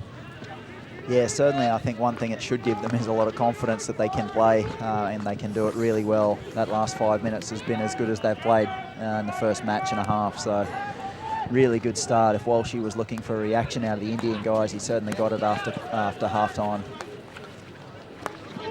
Great little pick there from Zalewski. He's controlling that space with his body work. We'd like to know what Coach Terry Walsh said. He certainly got a reaction. They've been fantastic in this second half already, or this third quarter, as we call it, as the game changes for us. Sunil certainly got a taste for it. He does, yeah. He's up and about now. He wants it again. Frizz, how is it down there on the Indian bench? Are they up and about like we think they are? Yeah, they sure are, guys. They're good and excited, and so is the crowd, actually. There's a lot of India supporters here, and they're really enjoying it, especially that last goal just before. They got up on their feet and they got really excited, and I'm sure you could hear them on the effects mic there. No, we got excited too. There's a bit of a run there too from Edwards down the outside, and I think that was Jacob Wedden, so a bit of speed going on at the moment. There is, yeah, and the game's opened up. Both teams really want this. I think this is what the people here in Perth want to see, for both teams to go hammer and tong, and we're seeing it now. The question is, what do the coaches want? I'm not sure. Which coach is the most comfortable with this open shootout at the moment, do you think? I think Terry Walsh wouldn't like it, being an Australian coaching the Indian team, but I think they're more comfortable in the system. The Australians certainly will want more ball possession, more control, and to take that run and gun away from India. So this is a really big challenge here for the Australian midfield. You know, Flynn Ogilvie, only second game, Glenn Simpson, Zalewski playing in the midfield here to try and get some control back. And oh, you see that loose deflection. One of the things that we're seeing from the comps here is there's a lot of movement off the ball, interrelated movement. They're asking different questions. They all want to get involved. It's changed the landscape of the game completely. So the question I asked about momentum, were they going to go in their shell and hold the lead? The answer is no. No, it certainly doesn't look like it. And yeah, I think it's very hard to pull in India when they're pull in emotion. Yeah, when they're in this mode. They're very, very good when they get into a shootout like this. And so what do Australia do? We're saying both coaches aren't really happy with this. We listened to Terry Walsh, and he certainly wasn't talking about playing this way. You know the Kookaburras well. What do the Kookaburras need to do? What are the actions to actually get rid of this shootout open game that's happening? I think for the Kookaburras, they'll be really, really wanting more control of the ball, more strength on the ball. It's fine just to win a free hit. That's what Paul Goodwin would be saying. In this midfield area now, win a free hit, win a free hit. Then when they lose you as a marker, then you can go. And I think that's what we're seeing here. Just misses that target. I think that's Zalewski, just drags that back across the top of the circle. I think the other thing that the Australians will really be looking for is their, the leaders to stand up. Eddie Ockenden, Aaron Zalewski, Jeremy Hayward, he's only a young guy, but he's controlling this back four here. He's got 3 guys who've played 2 games or less. He keeps finding himself around him, so free defender or certainly marking deep, so he's going to be important. He's a bit of a general anyway, Jeremy. But when you start going through the list, there is that lack of, well, not the lack, but there's not a big number of that leadership. We see... Great save, Harjot. Good little bit of skill there from Simpson, just managed to free his hands up, didn't need a lot of space to get that shot away. It was really good play by Simo there, top of the circle. Just put the arm out there, yep. Good umpiring.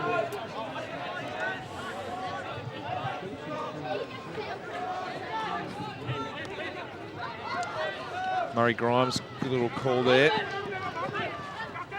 Obviously a very experienced umpire. Yeah, very experienced. He knows the game. He's seen all of these things before, and doesn't stand for much, does he? He certainly doesn't, no. Gerbar's just cutting inside. He's a guy that can give them some drive and some overlap. We haven't seen a lot of it tonight. The problem is, though, when you get turned over, when he comes inside like that, it can expose him.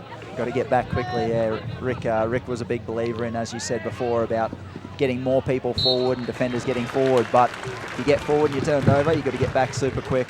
Well, and it's about that refill, isn't it? What they do behind that play to make sure that space covered and there's not a big hole. Well, another corner for the Australians here, and as we look up at the score, we've got 5 minutes 13 left in the third quarter, and I'm not sure we would have predicted this scoreline early on in the call. Really not a nothing game, but not much was happening in the first quarter, and the Australians are staring down the barrel of a 2-1 scoreboard at the moment. Yeah, definitely, yeah, and this is really important for the guys to get back on top here, or get even here. But this corner, they've had a couple of chances. Harjot's been very good. Raghunath running really well. Outstanding. Good save. Great save. It's an awkward save too. I'm not sure we get a replay on that. Sort of, he got down early and then it sort of just came back into his body. So he did a good job of holding his shape there and managed to get some control on that save. Yeah, it was a good flick, Glenn Simpson, down low. So he, the most important thing that Luke Dorner, the drag flicking coach, always talks about is getting a shot on target. He obviously did that there, and that's a good save. Well, it's a bonus at the moment to get it past the running of Raghunath as well. So good start. We're getting deeper. Well, the Australians are getting deeper. Keeper had to make that save. Just look down the bench there and see Leon Hayward just stretching his legs, getting ready for what we think will be a rotation back. So interesting thing there as well. Keepers sharing quarters, odds and evens with the quarters. Difficult for the commentators, of course, because wearing masks, so you get caught out. But we'll watch that closely as the fourth quarter starts. Simpson just firing that out. Bit of a handbrake pass, but delivery's okay. Australians really looking to get some possession and some quick ball movement now, aren't they? Happy to have the ball and be patient. Yeah, definitely, and I think, just going back quickly to your point about the goalkeepers, it's a real challenge for them mentally as well. For Leon Hayward in his first game to play 15 minutes, or to watch the first quarter, play 15 minutes, watch the third quarter and have to come back into the game in the fourth quarter is a challenge. But, there's been quite a lot of uncomfortable periods and times in our Kookaburras team over a long period of time, and this is, just another one for these guys. Well, it is a great test, and it's the sort of thing that you're going to have to be able to be expected to do. The field players do it all the time. We know the goalkeepers have a different job, but I'm not convinced this is not something that's out of their scope. Hayward's obviously got a clean sheet so far, but did not have a lot to do. Made a couple of good saves, but Lovell had the worst of it so far with the last 10 minutes. He's been under siege. He has, yes. I think it's really, really important for Leon to be sharp, be ready, be on his toes, and be really focused when he gets into the game. Oh, it's clever by the Australians. They constructed that really well. Not sure. Almost looked like a set play, Mark. You know more about that than me, but some clever little movement off the ball to free up that player coming through. I think beautiful quick ball movement as well. Yeah, you're talking about trying to get some tempo in the game for the Kookaburras before, and that was a classic case of it then. Just a quick pass from Glenn Simpson out to Jeremy Hayward and straight on. That's what the guys need to do, move the ball quicker. We saw Wotherspoon standing the mark there with his stick above his head. As a coach in the AHL, I know that there's a bit of contention about that when that started to come out. Is that a tactic that you guys talk much about, or is it just something that comes up when the bomb sort of starts looking like it's evident that's going to happen? Yeah, I think in different players as well. You know, we do so much scouting, so much work on opposition players that certainly different people have different strengths. There's guys out in the Indian team, as there is in every team, that are going to throw bigger bombs. There's guys that are going to play the ball on the ground more, and you know, maybe it's a thing there for Dylan Wotherspoon. It's just what he's done in the past because he hasn't played a lot. But certainly, you know, the game knowledge and game awareness is something that we're all trying to get to a better level with. And basically making these guys play to their weaknesses. Yeah, play to weakness, yeah. Absolutely. Yeah. So you can see here then, we get a bit of footage with this standing the mark. If he puts his stick above there, no, he's not sure about what he's doing there. It's another dimension in our game as it continually evolves, being able to play the ball above your head. And the question is, can you stand the mark or stand in the press with your stick above your head? And the answer is yes.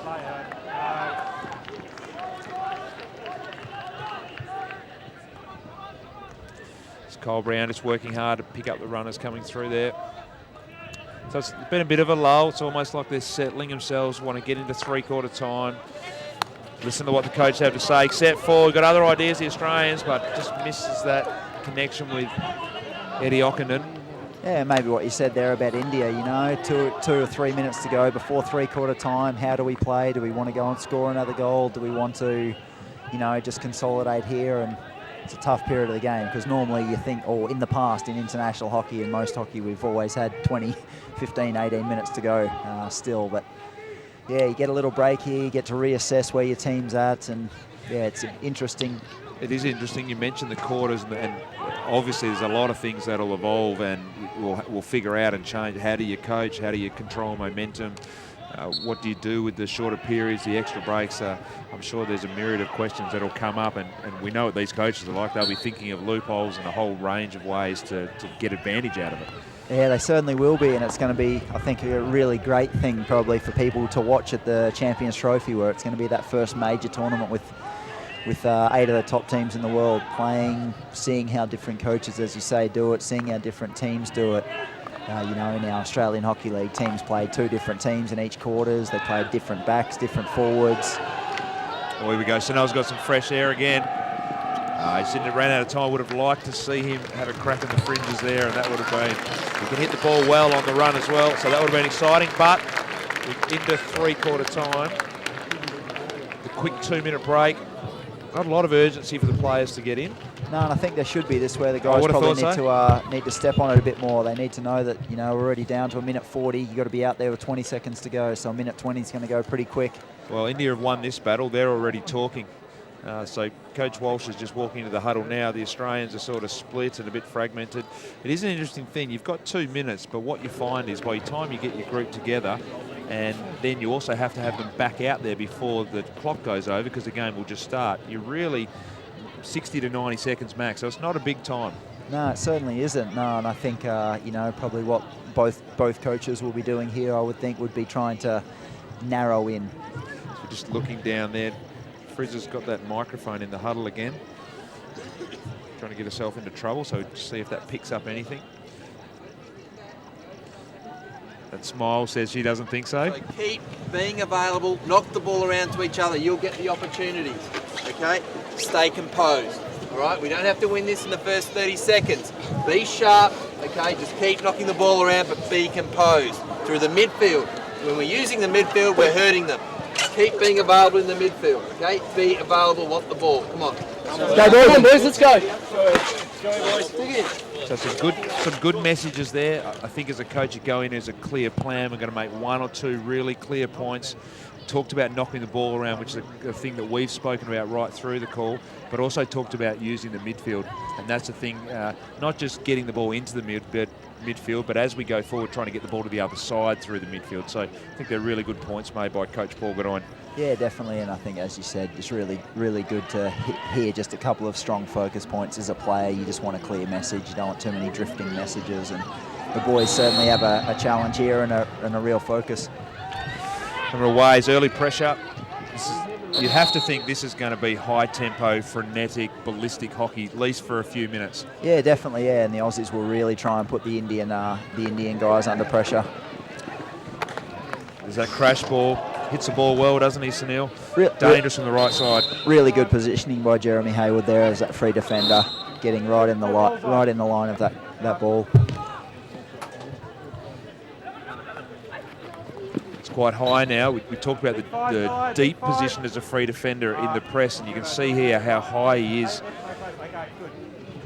There's no free defender behind that massive players there, so different tactics. Obviously, you've got to carry the ball and move the ball 5 yards. There's a number of different things that come in with some of the rules around our attacking circle now as well, Mark. Yeah, definitely, and all the teams are very, very different in whether they put one person there or two, whether they have a free defender to protect that crash ball in, and you know, as we say, it's certainly things that they... Skills, Wetton. Sorry, Mark. We're away here. We'll see if we can attack. Just getting on the outside. Tom Craig, yeah. Oh, they've given away the circle too easily there, haven't they? They did, yeah. Probably Australians just needed someone presenting there on the edge of the circle. The Australians have made it pretty clear what their intentions are. Yeah, Craig just got caught without a bit of a plan there. I thought they gave him the circle and he's just sort of got caught with his back to play and no real connection to what he wanted to do with that opportunity. No, I think certainly for the guys just in front of him, they really needed to help him out there. He's, as you said, he got into a bit of a bad position, but someone needed to really present and give him some loaded information there about, you know, he was in trouble or... Played Zalewski. Good contest by Zalewski. Probably a little bit lucky to get away with it, but he's got good hands, good hand-eye. It's heating up here at the Perth Hockey Stadium. Fantastic atmosphere. How great's the weather, Mark? It's just a beautiful night. This is, you know, I'd love to be playing. This is ideal, absolute ideal hockey conditions.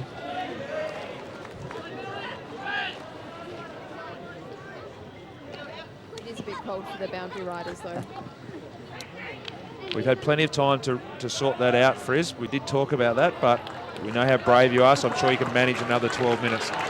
Great play there by Jake Wedden. Just need to track on a bit of an angle there and just change that a little bit, didn't he? Just got caught running straight at the defenders, something Indian defenders are very good at. The big Raghunath, he would have loved that he didn't have to move too much there.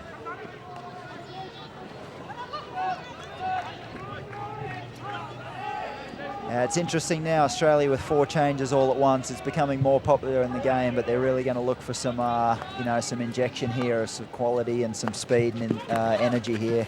Matthew Willis, Flynn Ogilvie and Dylan Wallace-Boot all coming on. 3 guys who are really going to provide that. Bit of body work there from Indian midfielders. So one of the things potentially that comes out of the quarters is that you go into 3/4 time with your 2-1 scoreline and you're down or up. You can have very clear tactics about how you're going to play that, clear rotations, lineup. So a real advantage or an opportunity for the coach to get involved. Yeah, definitely, yeah. I think messy in there for Boyne. Was, yeah. Now, I think it's something that's becoming, I suppose, you know, kind of like the timeouts in basketball and all of those things where you can... Here we go, he's away. Here's the Boyne. Oh, that is desperate and a problem for the Aussies. Well, he had to go for it.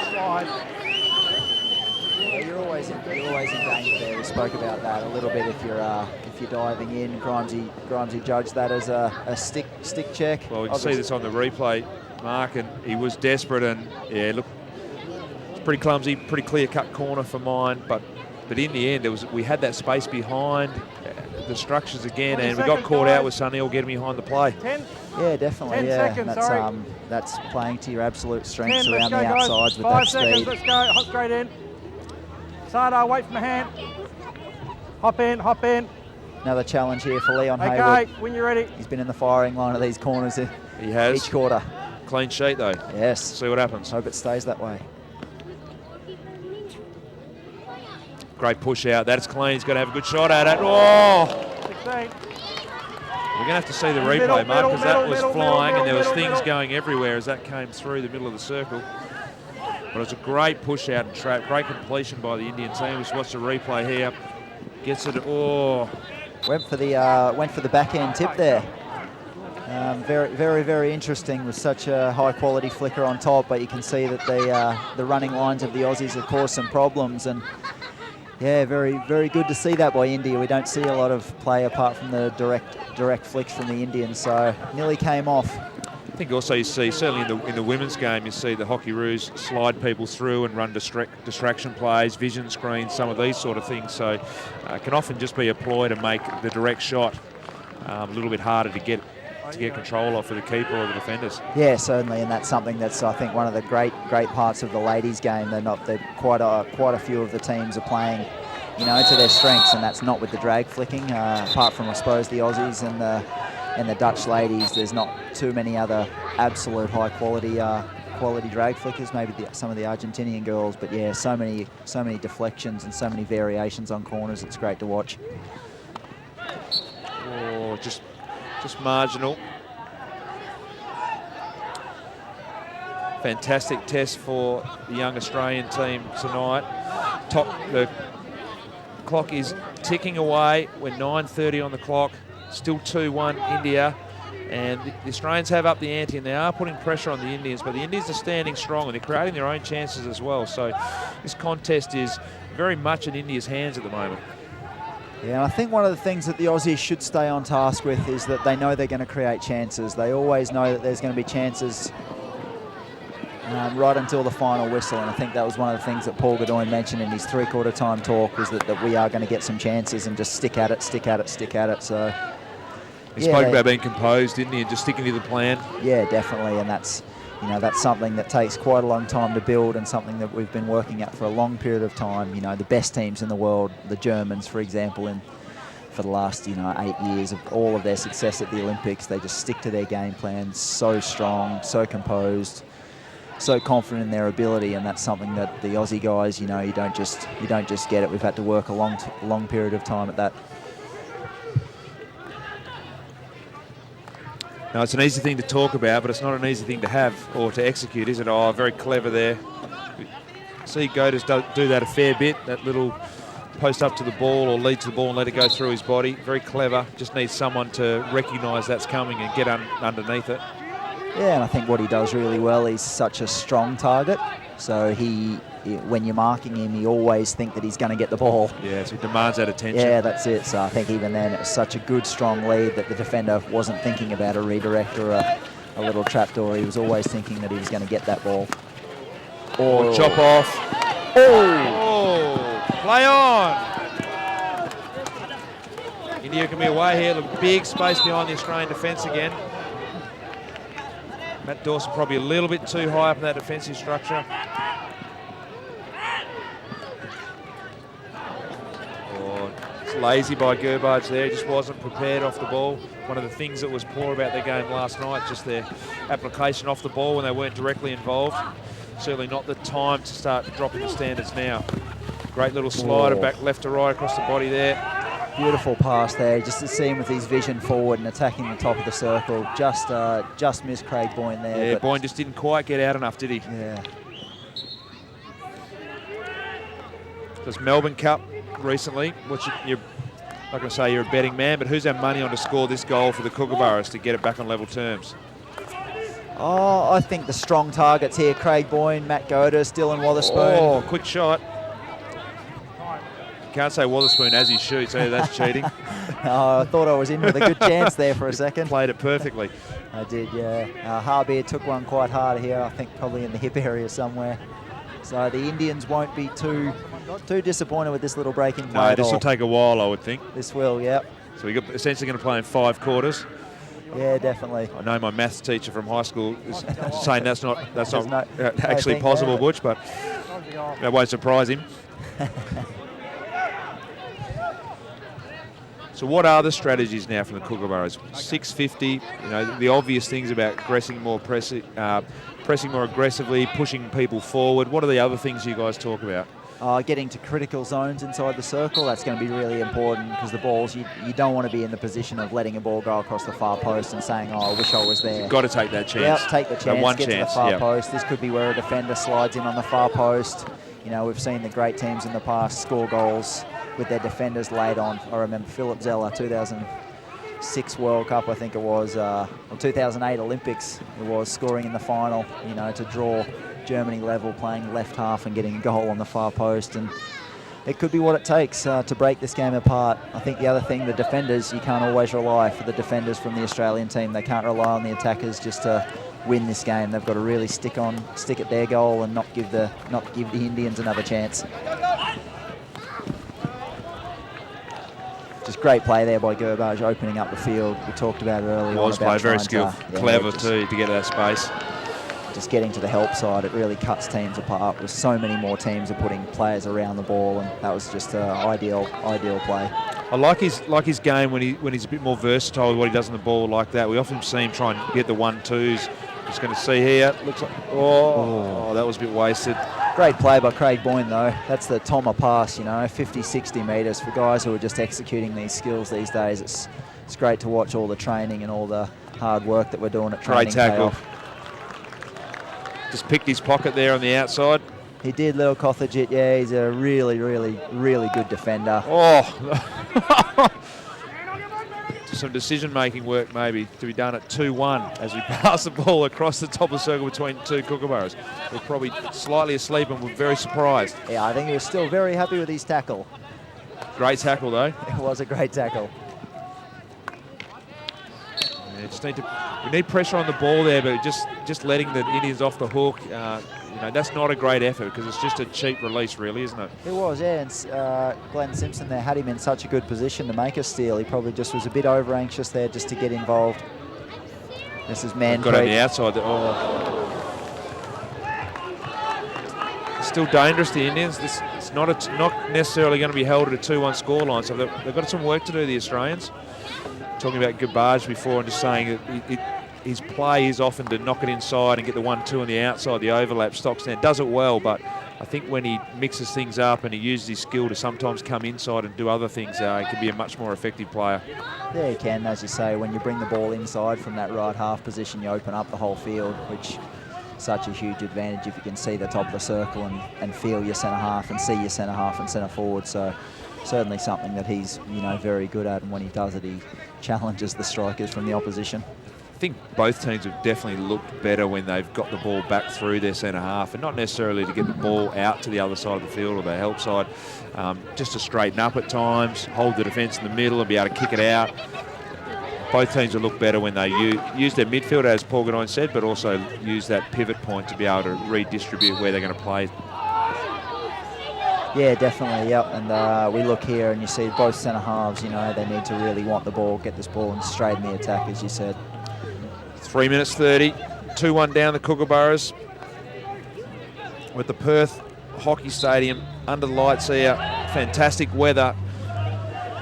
It's been a fantastic game as well. Huge improvement from the Indian men's team. They've been fantastic tonight, and they're staring down 3 minutes of holding on to a 2-1 lead to win away from home in Australia against the #1 team in the world. And another mistrap, a couple of errors creeping in. The Australians not necessarily handling this as well as you would like, as I sit next to the captain, Mark Knowles.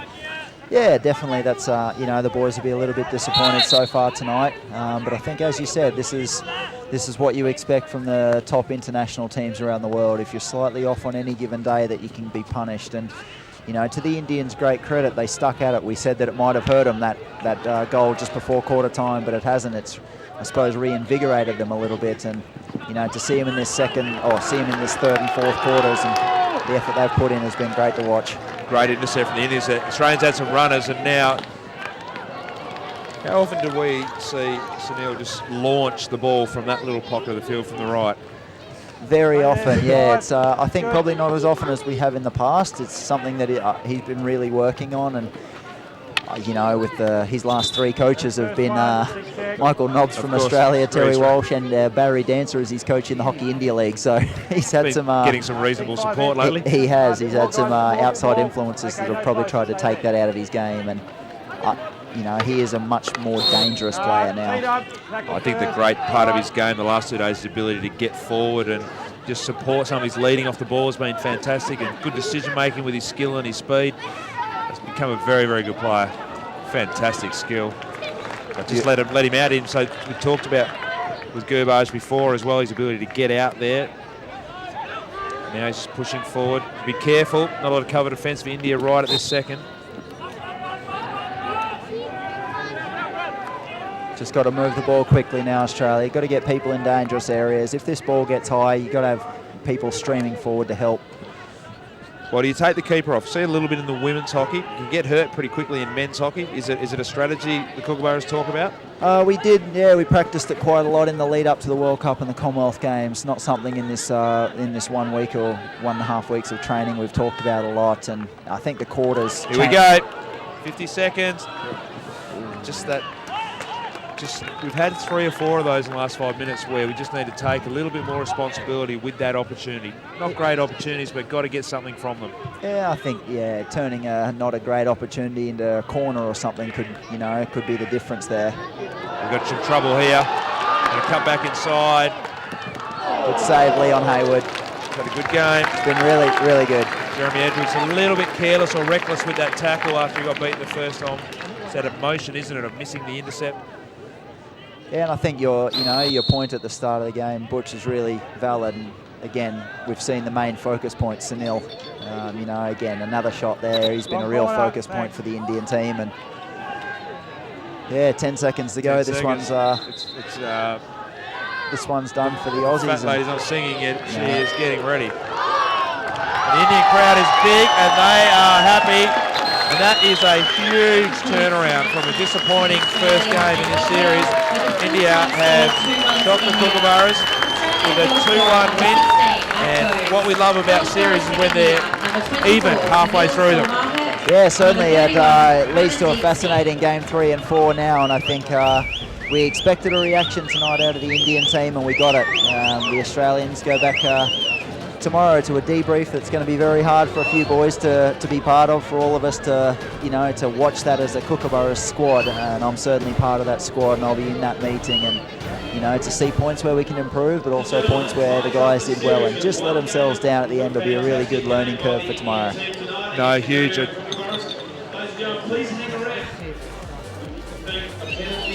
if we can tune in here to the MC and what's happening down there on the bottom.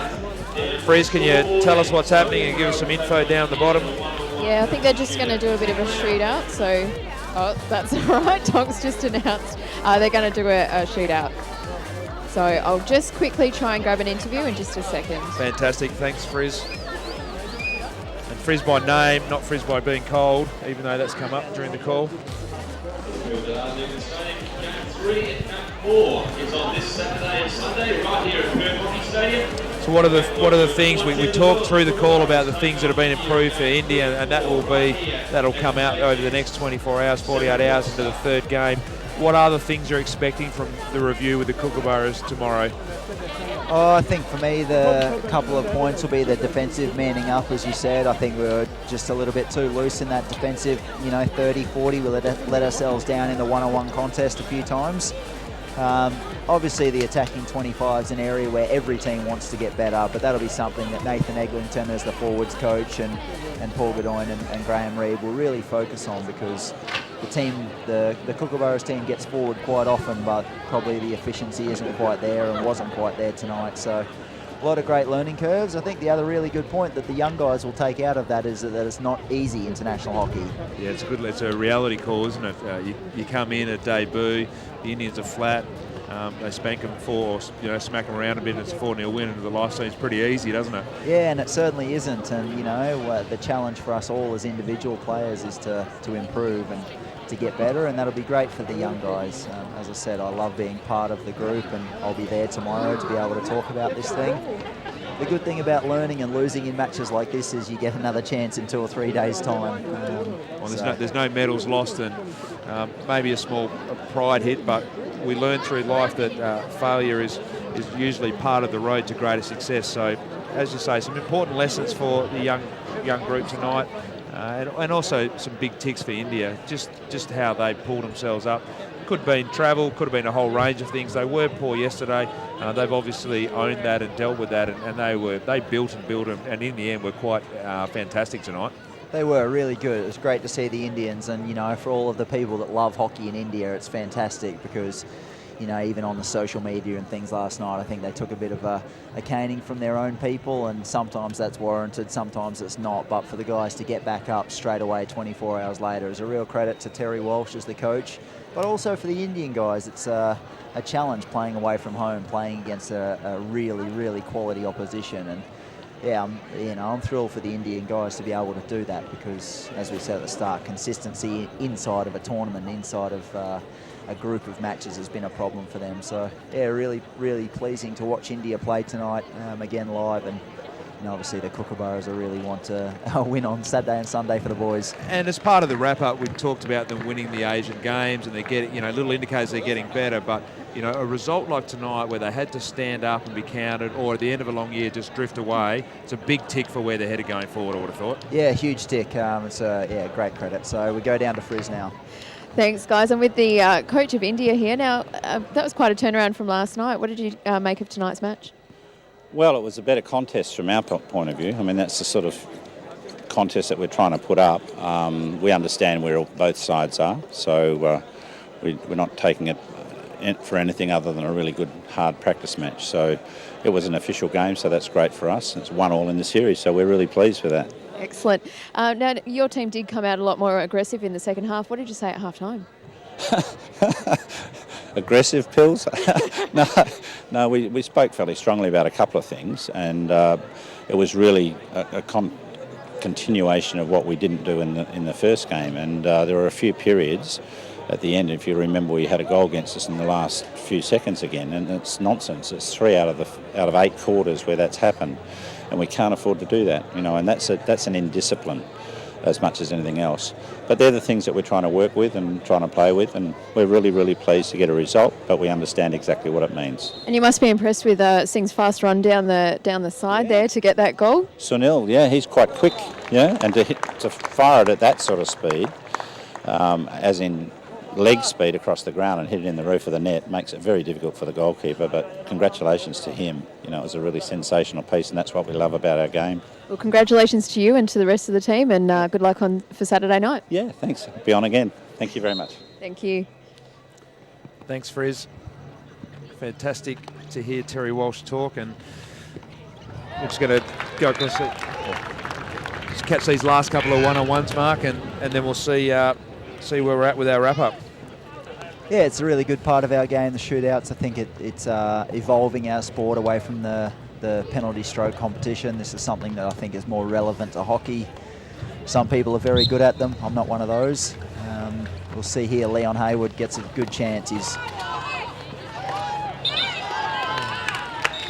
potentially a bit of a backer stick with that initial challenge from Leon, but this would be something I think Leon would enjoy. It's the sort of thing that he likes getting involved in. He does. He loves this. He loves working the big quads in the tight situation. So, yes, it'd be good for him to get some more experience around the Indian players, just to see them in front of him. And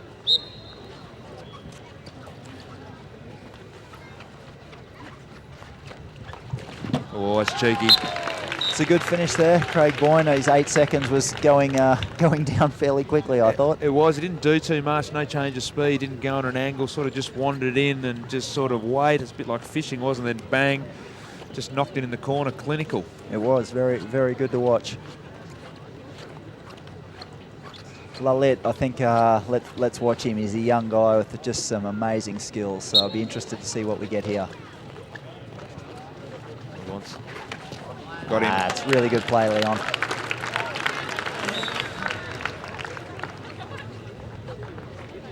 Well, this will be a good one. Jake Wetton. Got a big space for him to use his speed, but he's got fantastic stick skills.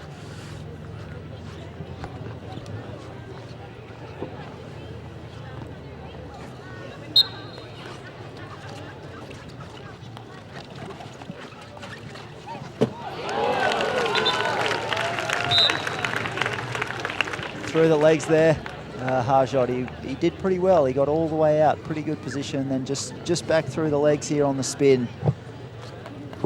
Nice. It's one of the things we spoke about as one of the key tactics for the one-on-ones, just cutting across the line, backing into the keep, trying to get that body contact, and then just seeing which way you can roll them and either going through their legs as they move or just getting to the outside of them as well. So Yeah, definitely, as you said, moving the ball. I think that was the thing there. Weddy went on some different angles, different speed. strength.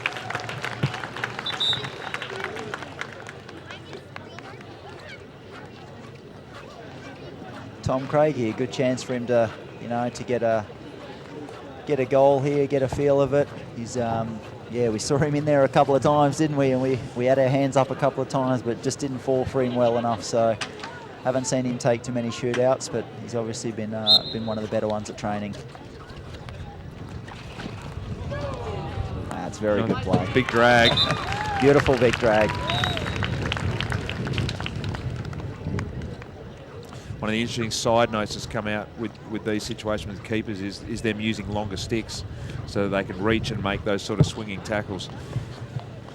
Yeah, definitely. It was obviously, the Belgium goalies were the first ones to do that. It came in a bit more, and then the World Cup, they put some rules in against the official length, I think. So yeah, it's gone back to a respectable now, 42 or something, yeah, probably. It's 40, I think it's around that.